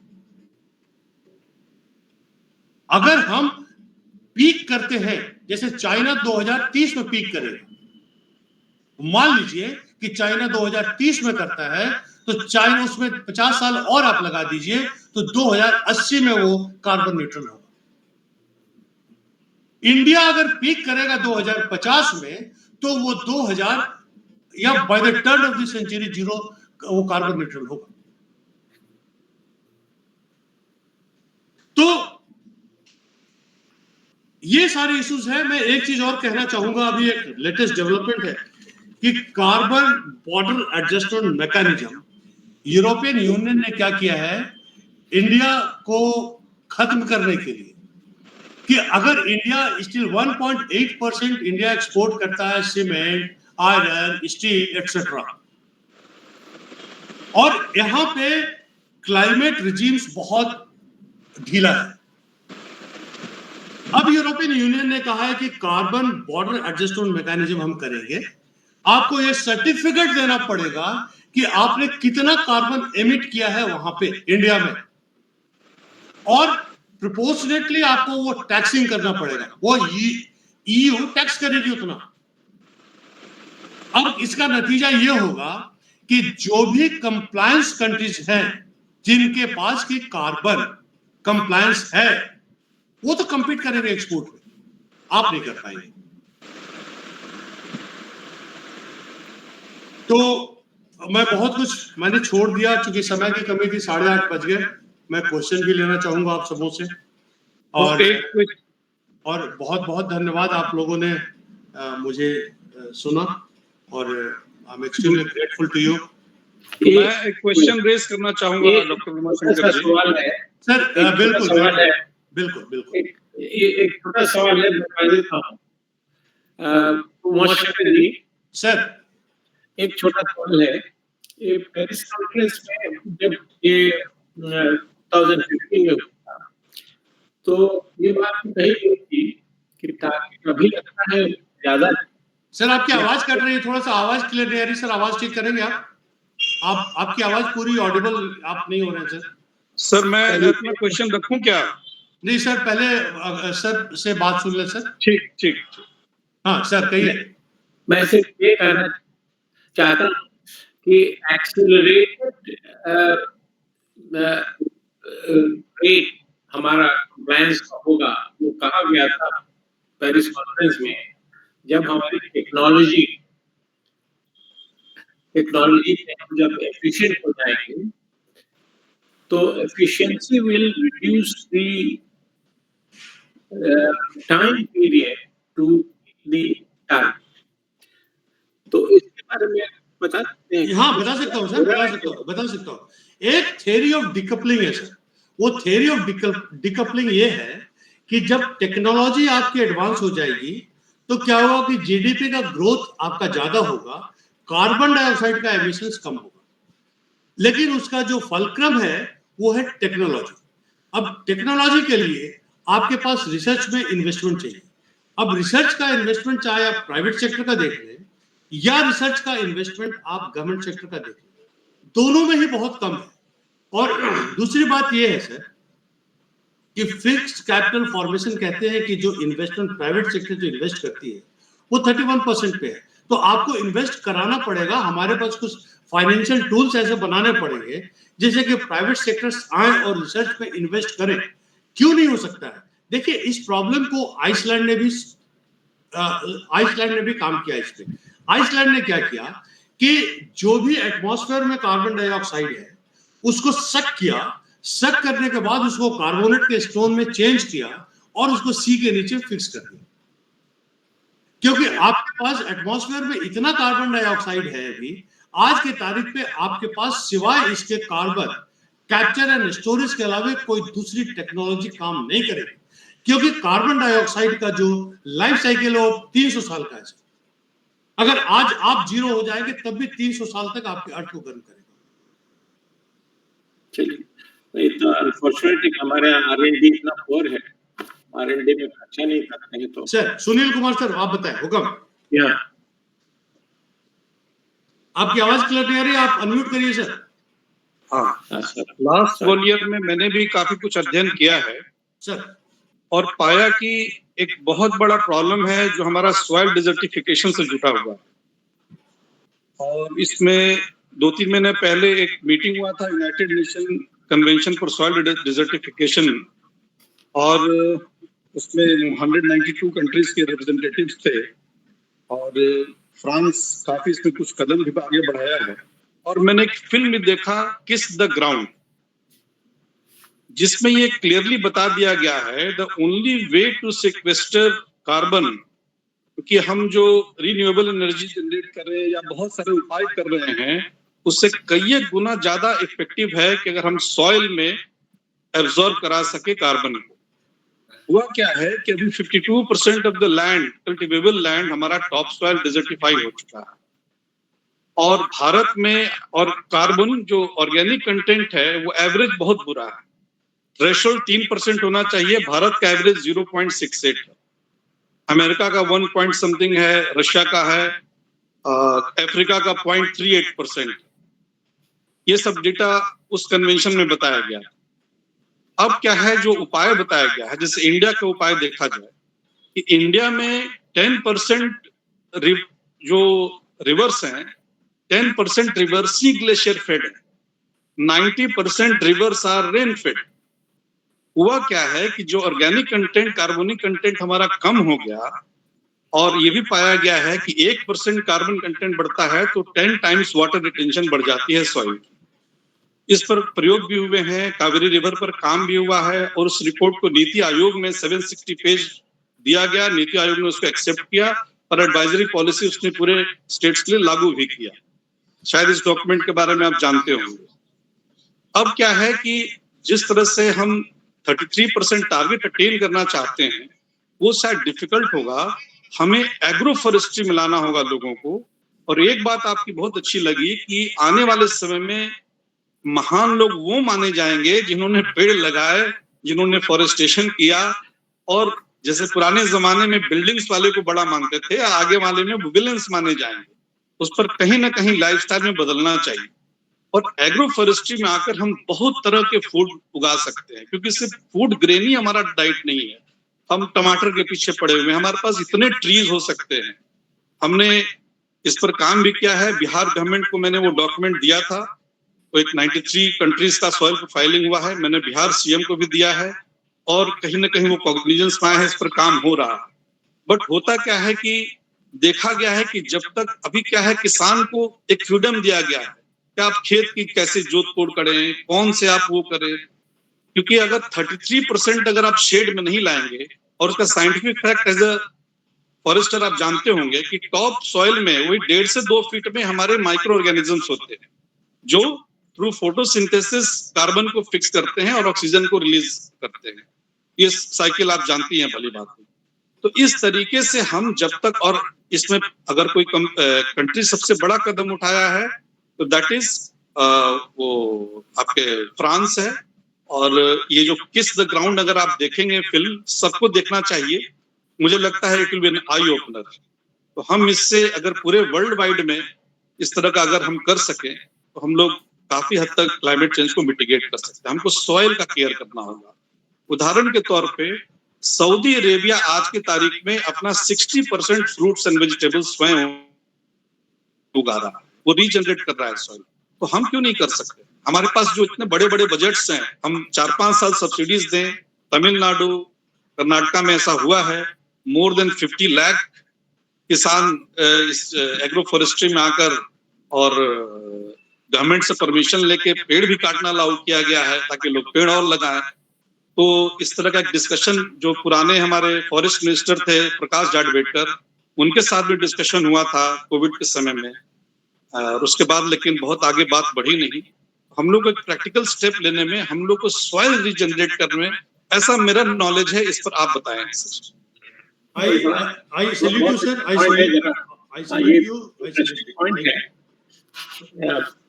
सर, ये बड़ा इंटरेस्टिंग पॉइंट है। आप इस पर जरूर थोड़ा क्लैरिफाई करें कि कैसे हम सॉइल को और रेन सरप्लस वाटर जो रेन था, जैसे इन्होंने कहा कि 90% of the water is on the reverse. ये बहुत इम्पोर्टेंट इनपुट है। तो ये 90% वाटर को हम कैसे इस्तेमाल करके अपने सॉइल में इन्वॉल्व करने के लिए क्या कर सकते हैं?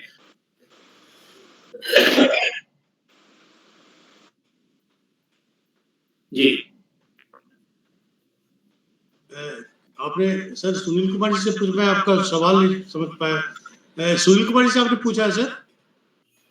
मैं ये आप ही पूछ रहे हैं सर, उसी सवाल को रिलेट कर रहे हैं। इनका ये कहना है कि हमारा रिवर वाटर जो है ग्लेशियर फेड नहीं है, हमारा रिवर वाटर जो है वो रेन फेड है।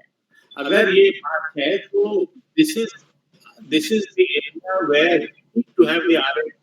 And what is the possibility, how will it will reflect on the food crops? तो ये कैसे इसको ट्रांसलेट कर सकते हैं in practice?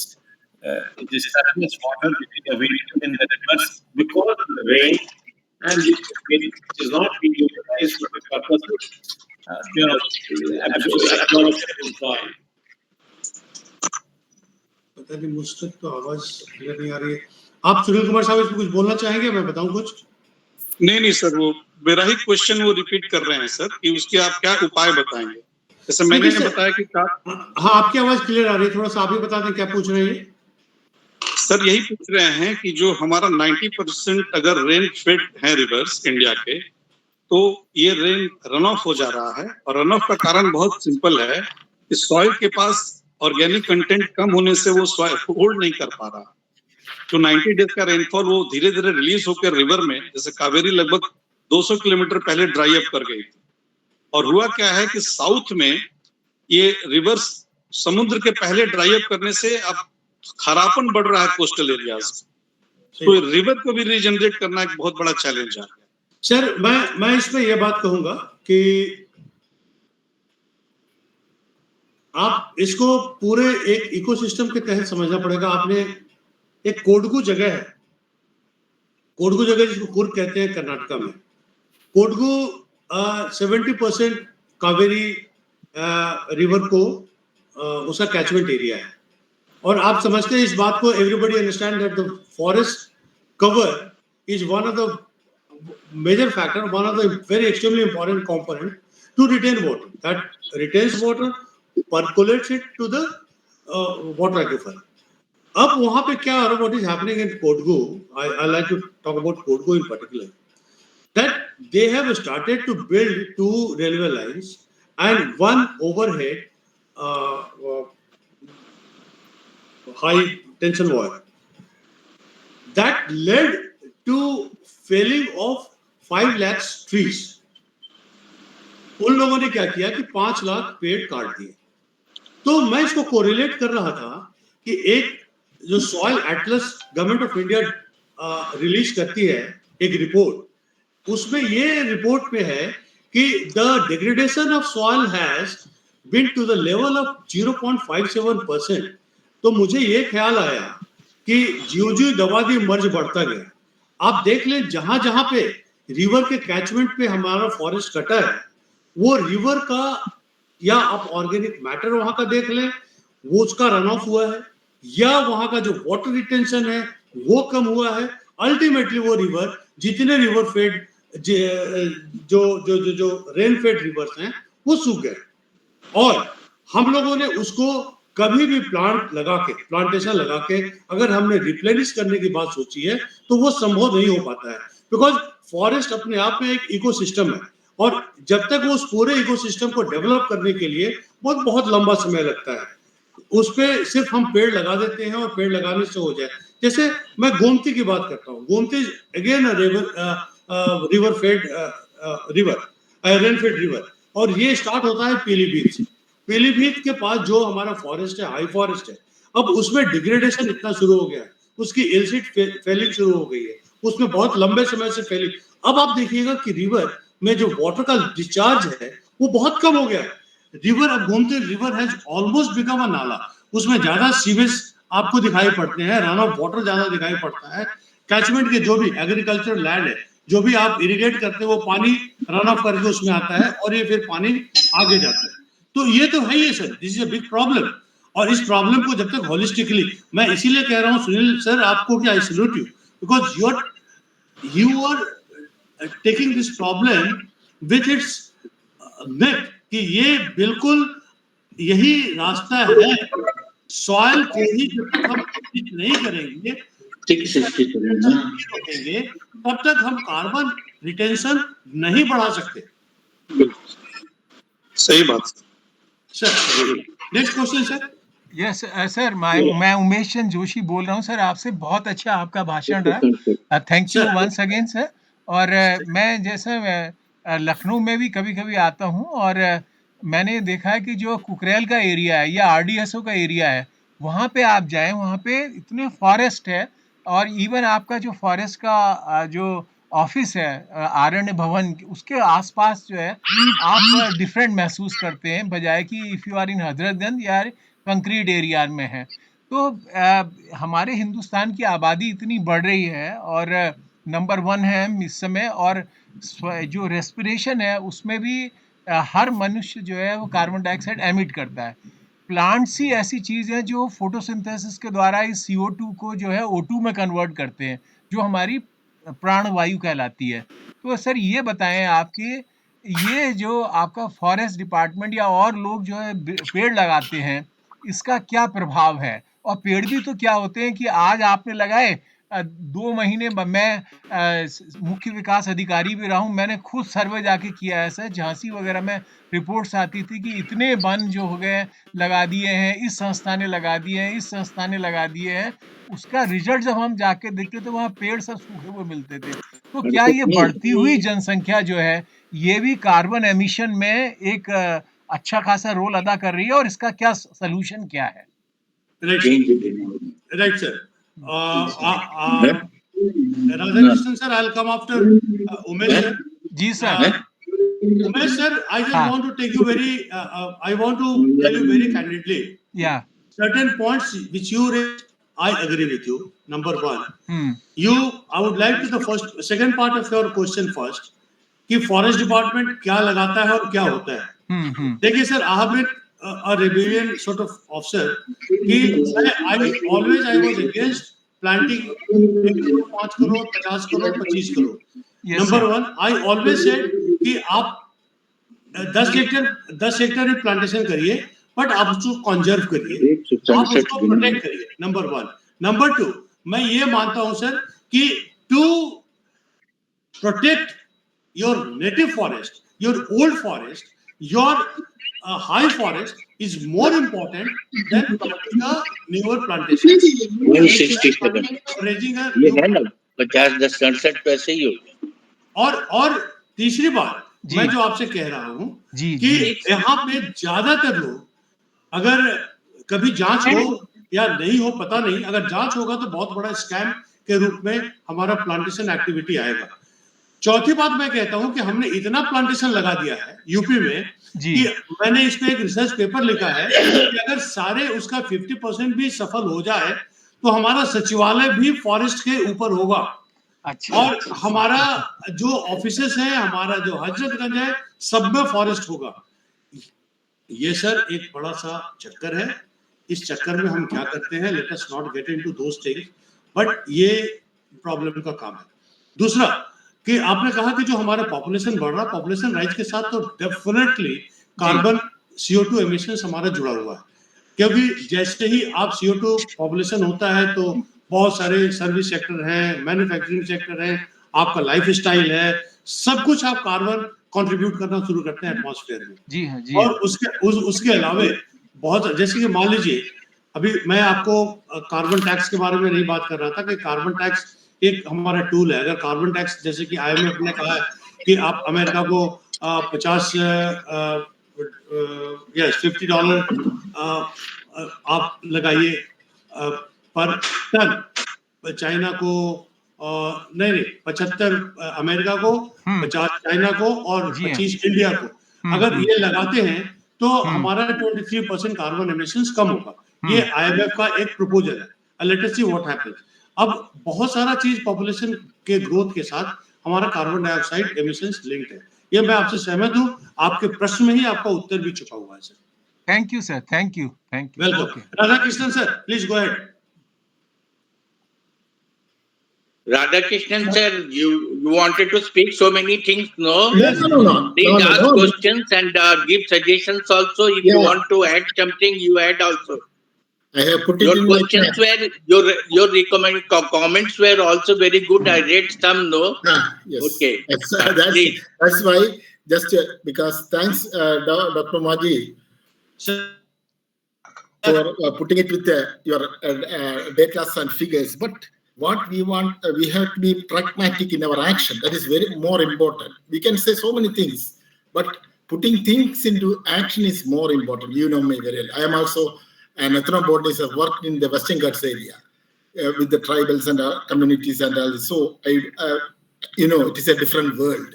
So I understand so many things from there, and I try to imitate in my own home, starting from my home. The suggestions, what I have taken is put in the comment box. So that is always I am telling. So. And also about you said about China and India, the political situations are entirely different in China and India. That's a basic thing. So we should see that what best we can do out all of these. So that is action. Action is more important. So you have given, because we have given so many research reports and all these things. What is the fate of these reports? That is why very good reports were given. But what is the action taken? That is the very important thing. So we have to do more things in the action level. That's only my suggestion. Your talk was excellent. I have noted all these things. Thank you, sir. Thank you, Dr. Radhakrishnan. Sir, you spoke very well. And when I was in Government of India, I only used to say, in fact, I like to tell you because the things are now off the grid. My Prime Minister was Deve Gowda when I was there. I had two Prime Ministers, one Deve Gowda, the other was Dr. Narasimha Rao. So when the Deve Gowda government came in, it was a coalition government. And I was also member secretary of Island Development Authority, which was working direct under Prime Minister, and I used to report to him.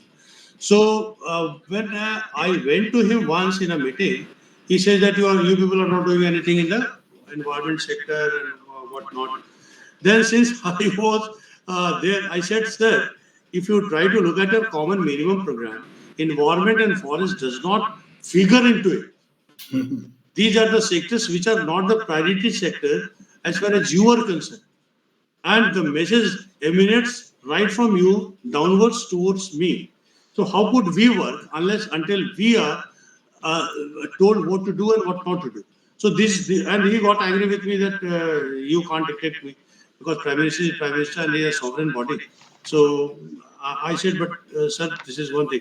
I entirely agree with you. One thing with you, Dr. Radhakrishnan sir, that action we plan, but action is not, or the implementation part is not structured into our planning.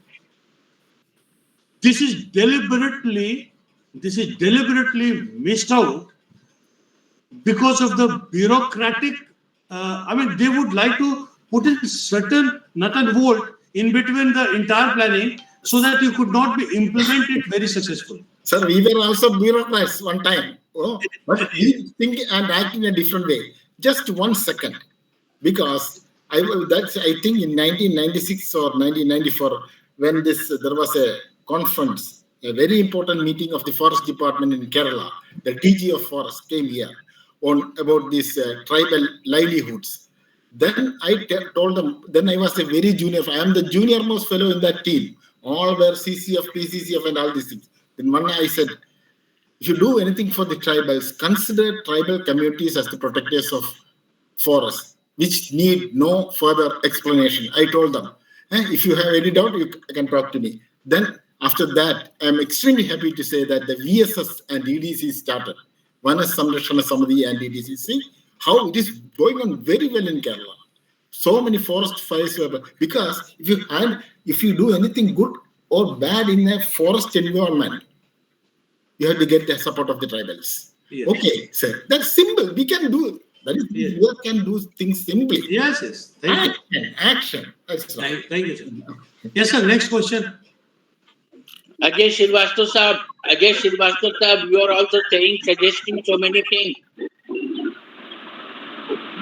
I have to make an observation. Sir, thank you. Welcome, sir. Okay, sir. Welcome, sir. Jati, he is a great scholar also. He is the one who I respect a lot. I thank the speaker very much for the timely and relevant talk. I have been working on a crop like makhana in our area. It is a fully aquatic crop, but for the last 3 to 4 years, there has been a change in the pattern of cultivation of the crop. Earlier, it was cultivated in 4 to 5 feet deep water in ponds, but now it is being cultivated also in arable crops, that is a plowed field crop. And I think 1 to 1.5 and 2 feet water is sufficient for growing makhana. So this change has been there. Earlier, this pattern was there in Purnia division, but now this pattern is being followed even in Darbhanga division, Darbhanga and Madhubani districts. This is on account of the fact that there is a gradual decrease in the rainfall pattern for about 5 to 7 years now. So farmers have no option other than taking the initiative of cultivating it in less deeper water. And this is happening. This is now a reality. This is a fact. Diminishing rainfall has caused it to transform from the pond system into the plot system, that is plot field system. So this change we have been observing. In the case of Makhana, in the area which was earlier known for its surplus water, a flood-ridden area, now gradually it is becoming a water-deficient area, and we are witnessing this type of change. So thank you, Dr. Shankar Singh. Welcome. Thank you, sir. Whether such change has increased the production of Makhana or reduced the income as per prior production? Yes. एक छोटी सी Your question, please repeat your question. छोटा सा I was asking that ये जो change हुआ, that there was change in the climate and due to that rainfall decreased or something like that, no? Due to that, whether production of Makhana increased or decreased? मखाना के production में काफी impetus है. Recently it has been recognised as a full fledged crop, और covid के बाद even central government और Bihar government दोनों का स्ट्रेस है कि इसका प्रोडक्शन बढ़ाया जाए, इसकी प्रोडक्टिविटी बढ़ाई जाए. तो अभी ये है मैंडेट है कि इसका प्रोडक्शन बढ़ाया जाए. That way the area under its acreage has increased. वो तो है, लेकिन उसके चलते पानी की क्लाइमेट चेंज के वजह से जो हम लोगों ने एफर्ट लिया, जो कृष्णन साहब बता रहे थे कि action should be taken, implementation किया, जो हमने प्रोग्राम बनाया due to change of the climate, उससे मखाना का प्रोडक्शन बढ़ा या घटा? ये अभी कहना मुश्किल है, लेकिन एरिया अंडर इस एक्रेज हैज इंक्रीज्ड, ये तो हुआ है. ये कम खेती में भी, खेत में लोग इसकी खेती करने लगे हैं. तो ये इस तरह से मैं समझता हूँ कि धीरे धीरे there is a shift towards this increased production. ये हो रहा है. और महिलाएं इसके ट्रांसप्लांटेशन के काम में महिलाएं नहीं थी. पहले वो लावा बनाने के काम में लगी हुई थी, अब वो ट्रांसप्लांटेशन के काम में भी महिलाओं का योगदान हो रहा है. ये एक एडवांटेज है. बहुत बढ़िया, बहुत बढ़िया. एक छोटा सा सवाल अमिताभ जी, आपकी अनुमति से मैं पूछूं. मैंने सुना है कि ये जो बीफ का जो कंजम्पशन यूरोपियन कंट्रीज में बहुत जाता है बीफ का, तो वो को काटते हैं. तो इसके बारे में ये सुनने को आया है कि ये जो आवाज नहीं आ पा रही है, मीथेन गैस निकलता है. मीथेन जो गैस है, it is far more harmful than CO2.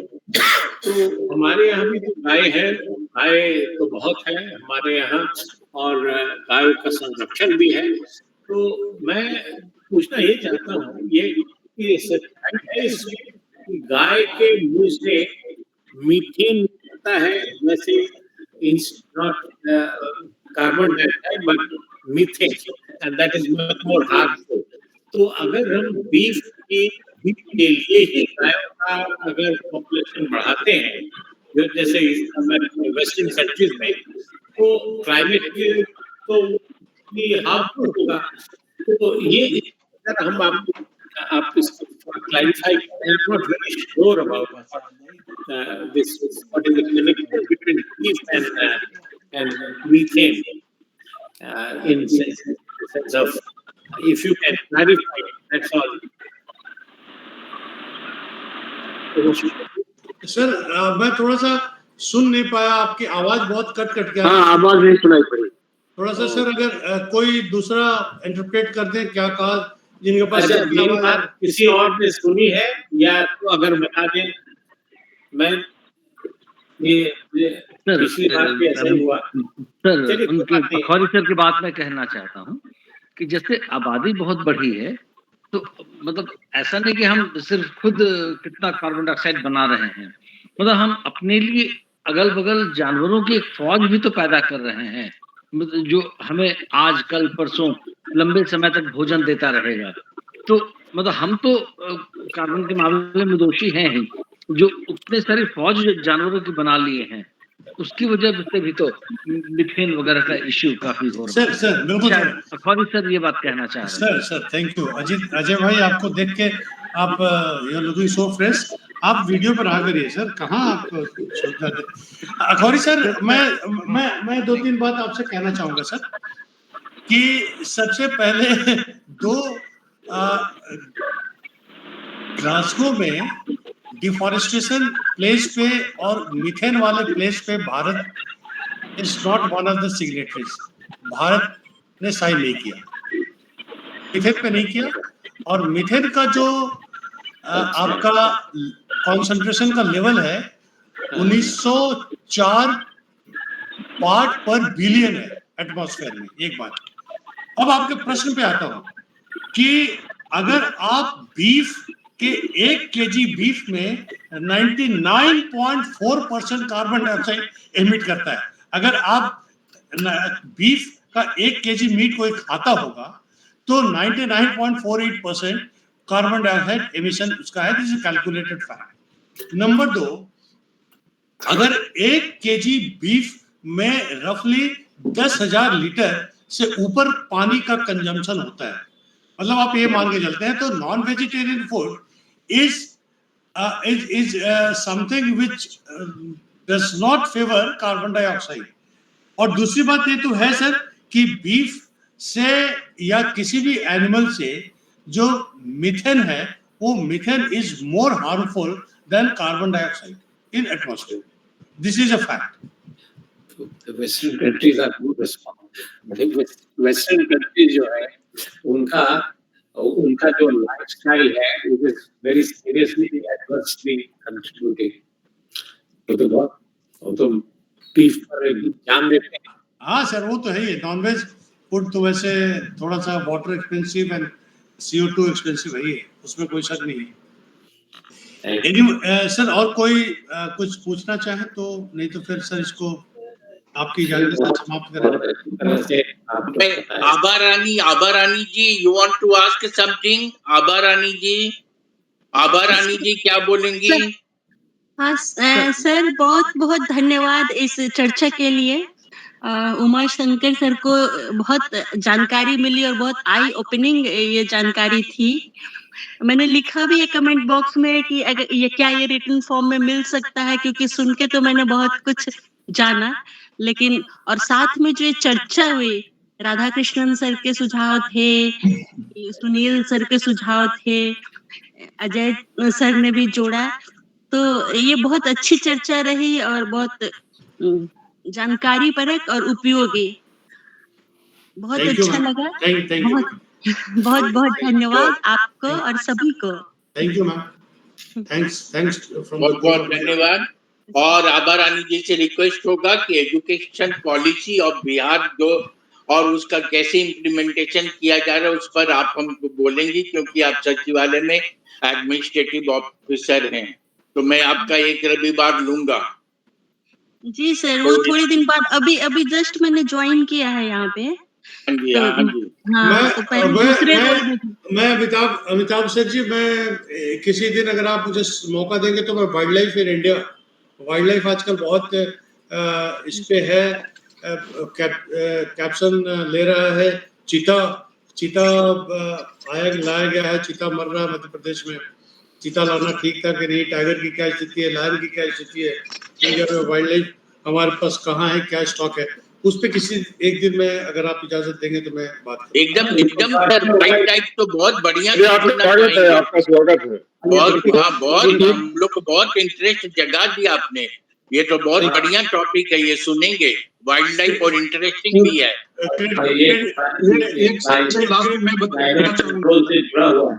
Credit goes to Ajay ji और credit goes to Jyoti sir, अभी है नहीं, हमारे सीनियर है। उन्होंने मुझे इंट्रोड्यूस किया था इसमें जब मैं रिटायर हुआ उसके बाद। तो चूंकि मेरे पास मैंने PhD किया था, DSc किया, तो फिर अजय सर ने मुझे बहुत जगह कहा कि सर आप यहाँ भी बोलिए, वहाँ भी बोलिए। मैंने बोलना शुरू किया। सॉरी सर, थोड़ा सा आप लोग अपने को रिटायर्ड ना बोले। नहीं, अभी मैं रिटायर्ड बट नॉट टायर्ड।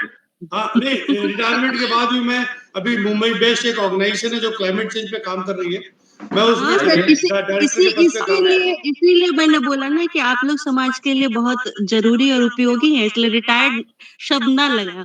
तो आप ये हम लोगों ने प्रयास किया है कि जितने भी एजेड और रिटायर्ड, हम नहीं बोल रहे हैं, आज सजेशन दी तो, और जितने भी एक्सपीरियंस्ड लोग हैं उनके पास जो नॉलेज का खजाना है उसको बांटेंगे और उसको इम्प्लीमेंट करेंगे। बिहार में इम्प्लीमेंट करने में कितना प्रॉब्लम है ये तो आभारानी आप जानती हैं और सभी लोग जानते हैं। बहुत अच्छा बहुत मुश्किल काम है, लेकिन हम लोग इम्प्लीमेंट करने का प्रयास करेंगे। केवल हम लोग ये हम इसके बाद एक एक क्वेश्चन देंगे और उस क्वेश्चन को लेकर के उसका हम सजेशन लोगों से मांगेंगे और उस सजेशन को लेकर के और हम इसको हम मंत्रियों तक और जो इम्प्लीमेंट करने वाले लोग हैं उन तक पहुंचा करके इसको और सक्सेसफुल बनाएंगे, so that whatever discussion we are making उसका रिजल्ट आए and we should implement also and they should recognize that हाँ ठीक है ये ग्रुप बहुत अच्छा काम कर रहा है और वास्तव में अच्छा काम कर रहा है ये हम लोग समझ रहे हैं। अब हम इसको बाहर में भी प्रचार करने का प्रयास कर रहे हैं और जो आदमी जहाँ पर हैं, सुनील कुमार साहब ने भी हैंड रेज किया है, अजय श्रीवास्तव साहब ने भी रेडिया है, हम लोग सब इसको प्रैक्टिकल शेप देंगे। तो पहले अजय श्रीवास्तव साहब बोल रहे हैं काफी देर से। मुझे दो बातें कहनी है। हाँ जी, आभा मैम ने जो बताया जहां वो काम कर रही हैं उस लेक्चर को ना दो हिस्से में किया जाए। एक, the problem Bihar is facing in terms of education, और दूसरा the solution, the plausible solution and what the Bihar government is doing. तो दो अलग अलग लेक्चर्स में किया जाए, क्योंकि जो प्रॉब्लम है वो इतना वाइड स्प्रेड है कि 1.5 घंटा तो उसी में निकल जाएगा। हाँ जी, अच्छा, and going back to the other issues, carbon वाला ये इशू, देखिए बात ये है ना कि कहते हैं कि जंगल नहीं काटना चाहिए या सड़कें चौड़ी नहीं करनी चाहिए, वो सारे इश्यूज जरूर हैं, लेकिन सवाल है कि देश की आधी आबादी अभी मतलब एक बेसिक फैसिलिटी उनको नहीं मिल पाई है। क्या सरकार इतना क्रूएल हो सकता है कि चलो यार हम 25% लोगों को फैसिलिटी मिल गई है, बाकी अब तुम लोग सब्र करो यार क्योंकि एनवायरमेंट बिगड़ जाएगा? क्या ऐसा हम कर सकते हैं? अब या फिर जैसे कि बुलेट ट्रेन का जो बॉम्बे अहमदाबाद कॉरिडोर बन रहा था उस पर बहुत विरोध हुआ कि उससे बढ़िया है कि 2 एयरपोर्ट बना ले, एक अहमदाबाद में एक बॉम्बे में, उससे काम चल जाएगा। लेकिन सवाल है कि जो बीच के जो 8 रेलवे स्टेशन हैं उनका फिर विकास होगा कैसे होगा? तब तो फिर महानगर में वो अर्बन ग्लट होता ही चला जाएगा। बीच वाले लोग हमेशा लगेगा कि हम तो कहीं भी नहीं है, मतलब we are not near the airport, so we are nowhere, let us migrate towards some airport area. तो ये है, तो अभी इतना जरूर हम लोग कर सकते हैं कि जो सुपर लग्जरी या सुपर फैसिलिटी वाले जो लोग हैं उन लोगों को सब्र करवाया जाए, बनिस्बत की जो अभी हैव नॉट्स हैं उनसे कहे कि तुम्हारे लिए तो रास्ते बंद होने जा रहे हैं। Thank you. बिल्कुल। सुनील जी बोलना चाहते हैं। सुनील जी बोलिए, सुनील जी प्लीज। एक बस सजेशन है आप सबको, एक फिल्म है, BBC डॉक्यूमेंट्री है, उसका नाम है science of the planet earth. उसमें बताया गया है कि 9 पैरामीटर्स पर हम बिल्कुल रेड जोन में हैं, और इंपॉर्टेंट बात यह बताया गया है कि ईटिंग वेजिटेरियन फूड बाकी सारे 8 पैरामीटर्स को ठीक कर सकता है। अच्छा, जो अभी अजय जी ने रेस किया था, just by eating vegetarian food हम 8 पैरामीटर्स को टैकल कर सकते हैं, और वो कहीं ना कहीं जुटा हुआ है हमारे सॉइल से, एग्रो फॉरेस्ट्री से, वो सारी चीज जुटी हुई है, और ये वर्ल्ड लेवल पर डुएबल है और इजिली अचीवेबल है अगर पॉलिटिकल विल हो जाए तो। ये फिल्म एक और बात किया है, मैं कहना चाहता हूँ सुनील जी से, देखिए सबके पीछे आप ये इम्प्लीमेंटेशन की बात चली थी, तो इम्प्लीमेंटेशन हुआ तो उसका सबसे बड़ा कारण है कर्म, और ये जो एस्पेक्ट है हम लोग भूल जाते हैं। बात अभी मैंने न्यूज़ भी देखा एक तरफ ये जो पाम ऑयल इंडस्ट्री है, इतना जबरदस्त इसका पावर है इंडोनेशिया में कि उन्होंने फॉरेस्ट आफ्टर फॉरेस्ट को काट करके उस पर अपने palm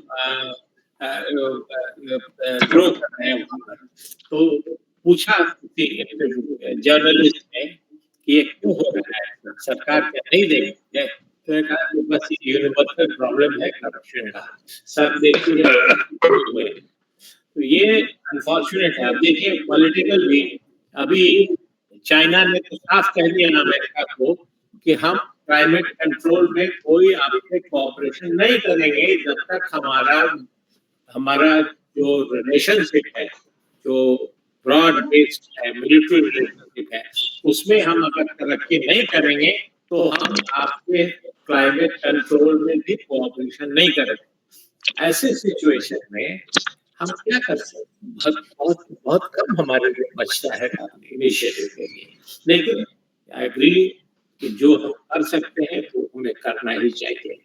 but we must tackle the problem of misleading people and corruption.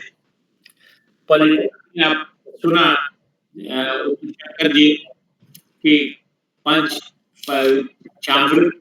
Punjab में इतने excessive exaggeration, I would say, target set will never fulfilled.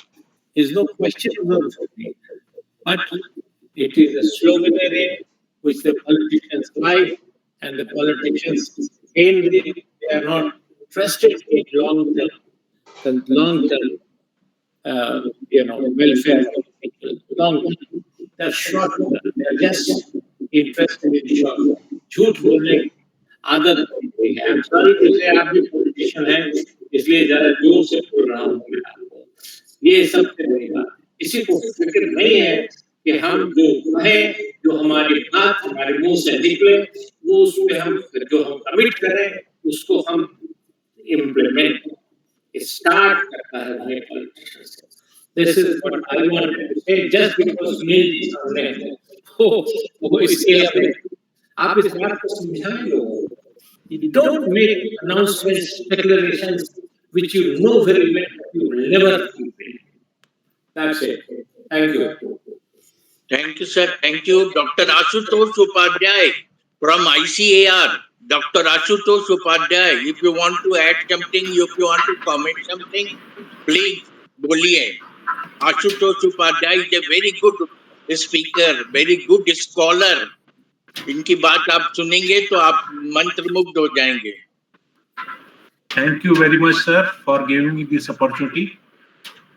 Actually, I am very much impressed with today's talk given by Dr. Shankar Singh ji, and I really appreciate his ideas, his concern. Actually, I am also working as a principal scientist in Division of Land and Water Management in ICR, Indian Council for Agricultural Research, and my purpose is also to save the climate, to increase the income and livelihood of our farmers, and how actually we can reduce carbon emission, we can reduce carbon dioxide or nitrous oxide and other things. So this is really a concern, matter of concern. And from our side, what I think that we have to have an integrated approach. We can't tackle the problem individually. We have to work on soil, water, crop, livestock, human resources, climate metrics. Only then we can be successful in giving some approach, integrated approach. People are really worried about organic carbon deterioration in the soil. It is not as per requirement, and you know that if oxygen, this organic carbon reduces, then certainly yield of crop will reduce because it is the major source. And we have to say that unless this work as a sink, we have to have our soil as a sink of carbon. only then we can think of better yield. But this climate change was occurring earlier also, I believe. But frequently nowadays, if you see for last 2 or 3 decades, its frequency, extent, and duration has increased. So naturally, we have to think about some coping up strategies which can really tackle this problem. And we have to fight with this, certainly with zeal and enthusiasm. Some government policies are required, some technical support is required, and some financial infrastructure is required. Infrastructure support is required, and willpower of the farmers and scientists and policy makers and workers. All these things is required. Only then we can be successful. We know that somewhere there is a flood, somewhere there is drought, somewhere temperature is increasing, decreasing, rainfall pattern is also changing. So, and this is uncertain. We can't say that, and even if you say there is a flood, we have to prepare strategies before flood, during flood, and after flood. We can't say that after flood, oh, now we have to think about measures. After flood, you have to think about relief measures only. But before flood, you have to think about structural things, about other hydraulic or hydrologic or financial or economic things. So many things before flood, you have to plan.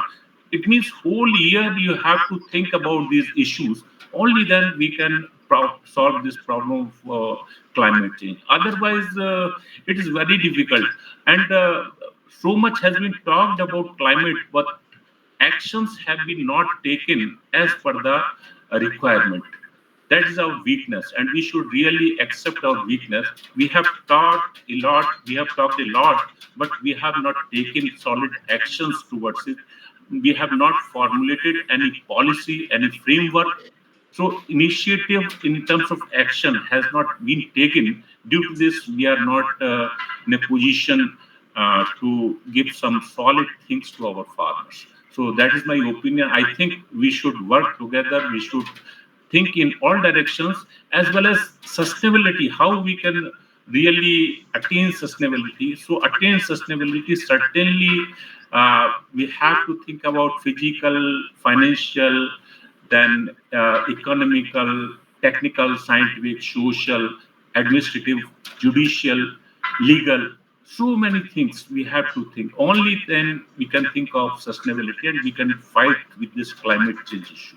So thank you very much. I am really impressed with the talk of Dr. Shankar Singh, and thank you very much.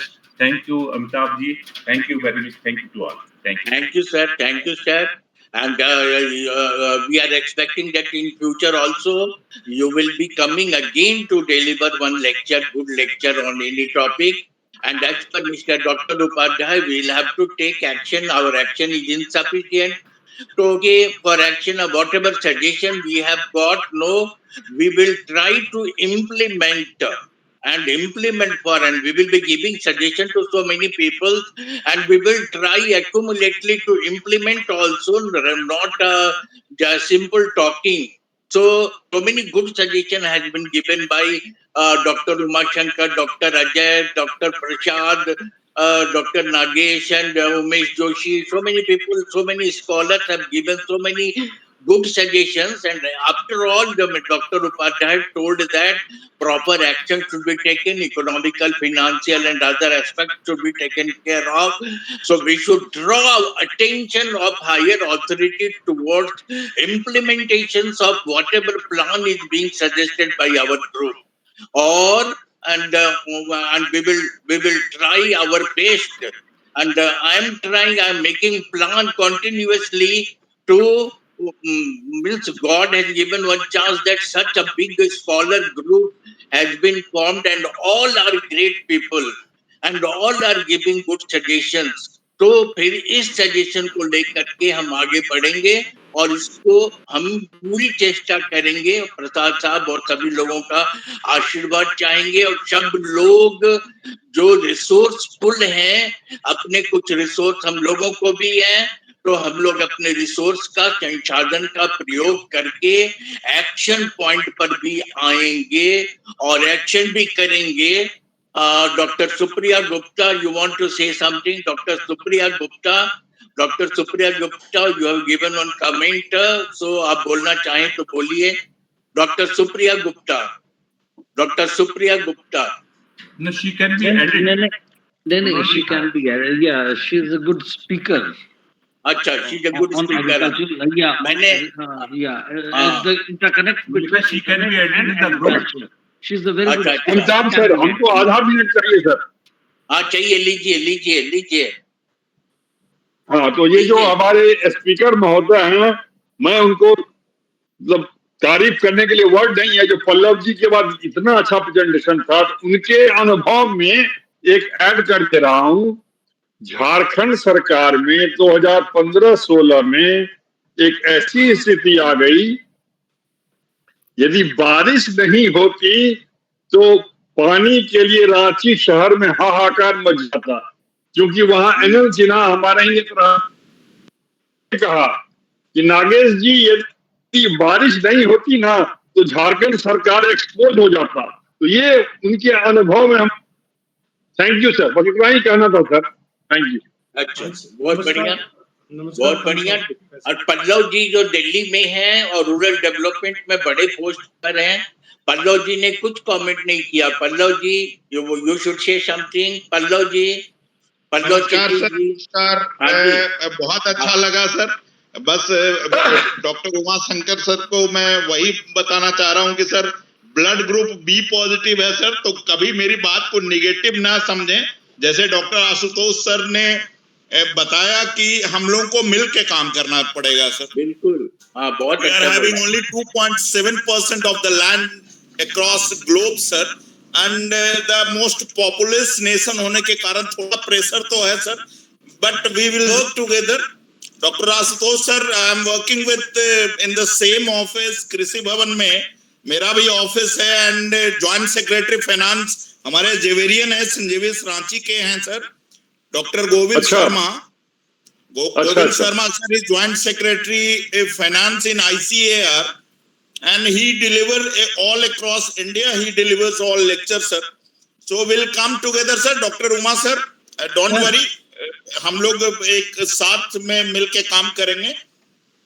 Thank you sir. Thank you. मैं भी साथ हूँ. उमा जी, हमें भी साथ ले सकते हैं.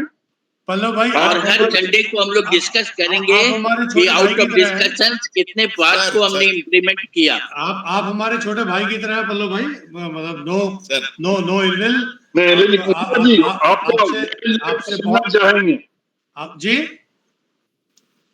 उमा जी, आपका वाइल्ड लाइफ पर एक सेशन हम लोग सुनना चाहेंगे. सर वाइल्ड लाइफ पर मैं डायरेक्टर नेशनल पार्क रहा हूँ, तो मुझे वाइल्ड लाइफ के बारे में मैं बात करना चाहूंगा. और पल्लव जी, आपसे थोड़ा सा मैं बताया था ना कि मेरे बॉस विमल जलाल सर थे वहाँ पे जब मैं प्लानिंग कमीशन में था, तो इकोनॉमिक्स के प्रति थोड़ी हमारी रुचि बढ़ी उनसे, क्योंकि बड़े बड़े लोग से जब उनके साथ बैठे तो कुछ सीखने को मिलता है. वो कुछ भी बोलते हैं तो आप सीखते हैं. उसी तरह आपसे भी जब आप कुछ बोलते हैं तो मैं सीखता हूँ. घर में जाके देखता हूँ कि आपने क्या कहा. नहीं सर, मैं जो बोलता हूँ वो किया हुआ वाला काम. सही बात है. वो आपने देखा होगा कि अब लाइव दिखेगा सर. आप वेबसाइट में मिशन अमृत सरोवर हमारे प्रधानमंत्री जी का मिशन, ड्रीम मिशन है सर. हम लोग सब लोग मिलके काम कर रहे हैं. अभी भी बंदा DM of the district, they are working, so they are doing great job sir. Yes. मैं इसीलिए कहता हूँ कि आप लोग जब भी कुछ बात कहते हैं तो मैं उसको बड़े गंभीरता से लेता हूँ, उसको फिर पढ़ता हूँ, देखता हूँ, तो बहुत कुछ सीखने को मिलता है. इट इज ऑलवेज बहुत अच्छा लगा आप लोगों से बात करके और ये करके. तो चूंकि मैं थोड़ा सा पढ़ता रहता हूँ तो जो दिमाग में आता है वही मैं समझता हूँ, वही बोलता हूँ. और धन्यवाद, आप लोगों ने अप्रिशिएट किया. तो मेरे पास प्रसाद साहब, ये चंद्रेश्वर खान साहब को कुछ एक और मतलब मीटिंग में जाना था, तो वो जमशेदपुर में मीटिंग में चले गए हैं. तो आज का फिनिशिंग और ब्लेसिंग्स का जॉब हम आपको दे रहे हैं. तो प्लीज अब आप अपने अमृत बाणी से हम लोग का उत्साह बढ़ाइए और हमको आज ये लास्ट का डिस्कशन उपाध्याय जी का, पल्लव जी का और अजय जी का और उमा शंकर जी का, ये नागेश जी का, ये बहुत अच्छा लगा। और इम्प्लीमेंटेशन पर जोर देने की जो बात हम लोगों ने सोची है, एक्शन लेने की बात सोची है, सब कोई मिल के काम करने की बात सोची है, हम लोग उसको कर सकें, ऐसी शक्ति हम का आशीर्वाद आपसे लेंगे, क्योंकि हमारे ग्रुप में सबसे बुजुर्ग आप हैं और बहुत आदर्शवादी हैं। तो आपका और चंद्रेश्वर खान साहब का हम लोग को आशीर्वाद मिलता रहे। अब जोशी जी हैं तो हम प्रसाद साहब से रिक्वेस्ट करेंगे, और इसका रिकॉर्डिंग अभी बस तुरंत थोड़े देर में ही मिल जाएगा। जोशी जी बहुत बड़ा काम कर रहे हैं। जोशी जी हैं ना? जोशी जी नहीं, बहुत अच्छा। और लास्ट में प्रसाद साहब का जो आशीष वचन भी सबको मिले, और सर का तो हर क्षेत्र में देखिए मतलब इतने सदी हुई भाषा और पूरा जो ज्ञान है वो निकल के जब आप बात करते हैं तो वो आता है सर। तो प्रसाद साहब से ही बहुत अच्छा यहाँ आज जो सत्र का समापन भी सर से वोट ऑफ थैंक्स है। और स्पेशली डॉक्टर उमा शंकर सिंह साहब ने जो बहुत ही मतलब इतना मतलब सही चीज़ों को और सही फैक्ट्स के साथ जो वार्ता दी, वो बहुत ही डिज़र्व करते हैं थैंक्स के द्वारा। तो जैसा कि अमिताभ जी ने कहा यहाँ पे, तो ओवर टू प्रसाद साहब। सर, आप वोट ऑफ थैंक्स के लिए आए। Thank you sir. Thank you Umesh ji. मैं उमा शंकर जी को बहुत बहुत धन्यवाद। उमा शंकर जी को बहुत बहुत धन्यवाद। और एक नया ज्वलंत टॉपिक वाइल्ड लाइफ पर आप बोलना चाहेंगे, ये हम लोगों के लिए और सौभाग्य की बात है। पल्लव जी से भी कहेंगे कि एक अच्छा टॉपिक और चुन लें, और उपाध्याय साहब से भी हम गीता या रामायण पर सुनेंगे, एक रिलीजियस स्पीच जो एकदम वो मंत्रमुग्ध कर देते हैं। तो प्रसाद साहब अमेरिका से बोल रहे हैं और इतनी रुचि है इनकी। मैं ढूंढ रहा हूँ वो शब्द, कुछ वो भीतर के अमेरिका में अभी सुबह के 10 बजे हैं।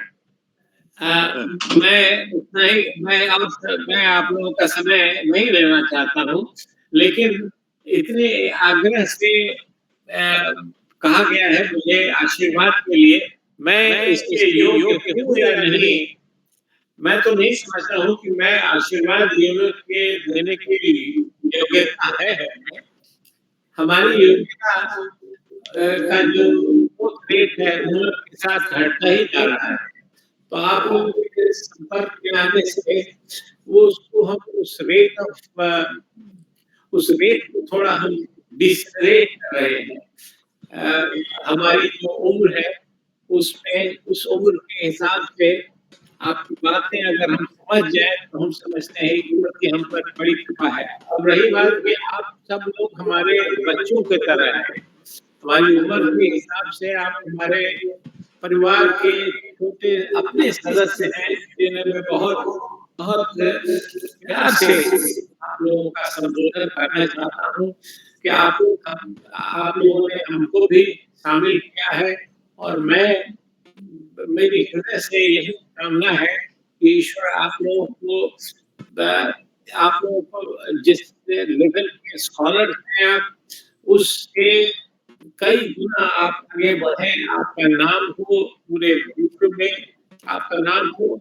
और हमारे अमिताभ जी परिश्रम से, निष्ठा से इस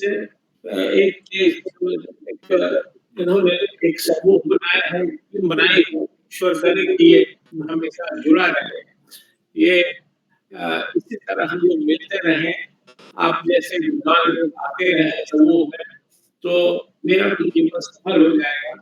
और मैं सोचता हूँ कि मेरी उम्र में जो बढ़ोतरी हो रही है वो निरंतर नहीं, क्योंकि मैंने सुना है कि विचारों में भी वो शक्ति होती है कि जो वातावरण तक पहुंच जाती है। विचारों का भी कंट्रीब्यूशन होता है।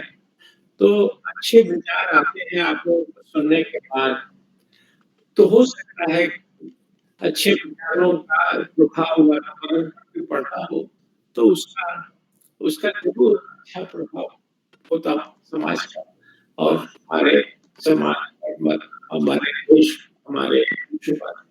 तो बहुत अच्छा प्रोग्राम हुआ। उमाशंकर जी को बहुत बहुत बधाई और आशीर्वाद को मैं अपने मुंह से नहीं कहूँगा, ईश्वर का आशीर्वाद मिले और आप सबका मिले और हमारी शुभकामना हमेशा बनी रहे। बहुत बहुत धन्यवाद। Thank you. Thank you sir, thank you, thank you, Thank you very बहुत much, बहुत sir. प्रणाम, Thank you so much, sir. Thank you. बहुत बहुत प्रणाम सर। और अगले बार हम लोग फिर चाहेंगे कि सर फिर आए और हम लोग जितने लोग हैं सबको जुड़े रहें और हम लोग हर समय मिले। अगले समय में उम्मीद है कि एक पेटेंट एंड ट्रेडमार्क पर बोलेंगे। बेंगलोर से हैं डॉक्टर चैतन्य सिंह, तो उनका अपना पेटेंट एंड ट्रेडमार्क पर अपना वो काम करते हैं। तो यदि वो नहीं आएंगे तब हम डॉक्टर उमाशंकर जी का वाइल्ड लाइफ सुनेंगे। तो हम जैसा होगा सबसे कांटेक्ट में रहेंगे। श्रुति पारमार जी भी आई हैं। श्रुति पारमार जी को भी मेरा रिक्वेस्ट है कि वो भी एक स्पिरिचुअल, वो वहाँ ब्रह्म समाज से जुड़ी हुई हैं, एक बार वो भी कुछ बोलेंगी। श्रुति पारमार जी अभी बोलना चाहती हैं तो डेटा आ जाएगा, रिकॉर्डिंग में आपका डेटा आ जाएगा। हाँ, सब आ जाएगा, रिकॉर्डिंग में सब चीज आ जाएगा। डेटा जो आपने स्टैटिस्टिक्स, बड़ी सुंदर स्टैटिस्टिक्स थी, वैसे पावर पॉइंट में बहुत ही सुंदर होगा। लेकिन सर मैं एक निवेदन करूंगा सर कि वो जो मैंने कहा है, एक मेरा पेपर पब्लिश हुआ है, तो वो अच्छा, हाँ वो पेपर मैं आपको भेज दूंगा सर। इस पे क्लाइमेट चेंज पे मैंने एक पेपर भी पब्लिश किया हुआ है।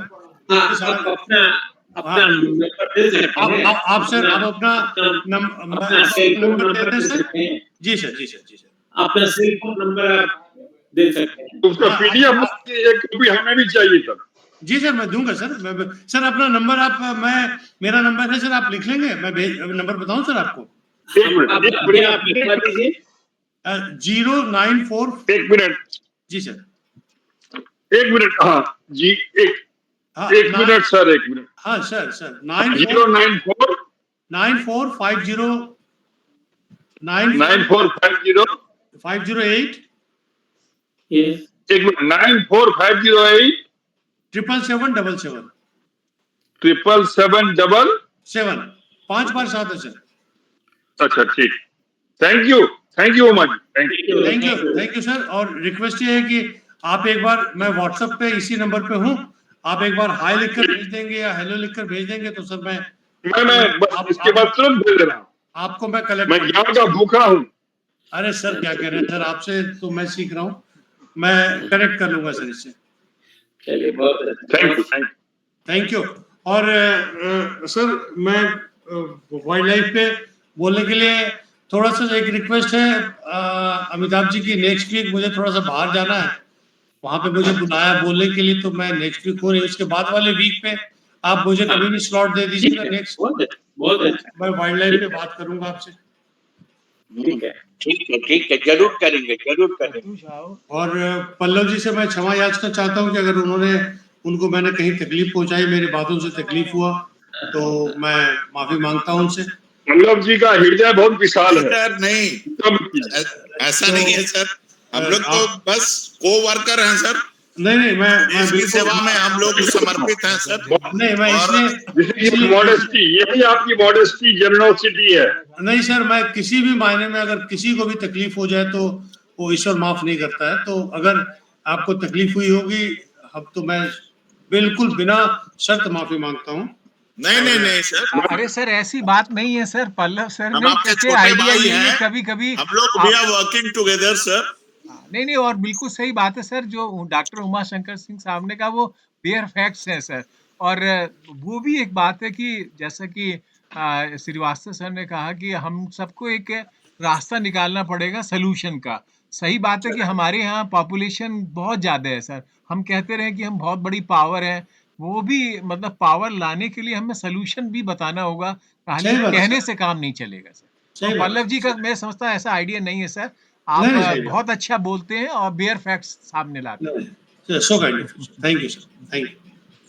श्रुति ma'am, you want to say something? Shruti ma'am, Shruti ma'am आप आई हैं पिक्चर पे, तो बताइए क्या बोलना चाहेंगी? हाँ श्रुति मैम, गुड इवनिंग। प्रणाम। और यस जी जी, सभी को प्रणाम। बहुत अच्छा लगा ये सेशन, और क्योंकि मेरा रिसर्च तो इसी फील्ड से, इन्वायरमेंटल एथिक्स है, तो काफी ही मेरे लिए बेनिफिट वाला टॉपिक था। और recently I have also presented one paper जो भारतीय दर्शन परिषद का भी कॉन्फ्रेंस हुआ था, वहाँ पे मैंने प्रेजेंट किया है। एनवायरमेंटल पर्सनहुड पे मैंने एक पेपर प्रेजेंट किया है। तो इसमें हम लोग एनवायरमेंट को एक लीगल राइट देना चाहते हैं। इसमें इंडिया में काफी प्रोग्रेस हुआ है, और कुछ अदर कंट्रीज में भी हुआ है। तो बहुत अच्छा हम लोग इसमें काम कर सकते हैं। और जैसा भी सभी का हमने एक इंसाइटफुल देखा, सभी का थॉट्स बहुत अच्छा लगा, और बहुत आगे के सेशन में हम लोग इसको एक चर्चा का विषय रख सकते हैं इसको। Thank you ma'am, thank you. बहुत बढ़िया मैम। मैम एक सन्यासी भी हैं, और उनका भी आशीर्वाद हम लोग को मिलता रहे। सिद्धार्थ जी आए हुए हैं। सिद्धार्थ जी हर बार आइएगा, और चूंकि टाइम बहुत हो गया है, इसलिए हम लोग की रुचि बनी रहे, इसलिए हम अभी सभी को प्रणाम कहेंगे। फिनिशिंग टच जो हमारे चंद्रेश्वर खान साहब देखते हैं, वो कहीं चले गए हैं। खैर, हमारे प्रसाद साहब सबसे बुजुर्ग अमेरिका से, उन्होंने हम सभी को आशीर्वाद दिया। तो हम लोग फिर अगली बार मिलेंगे। सभी को प्रणाम। नया प्रोग्राम हम में भेज देंगे। Thank you sir. Okay, good night sir, good night. Thank you, good night.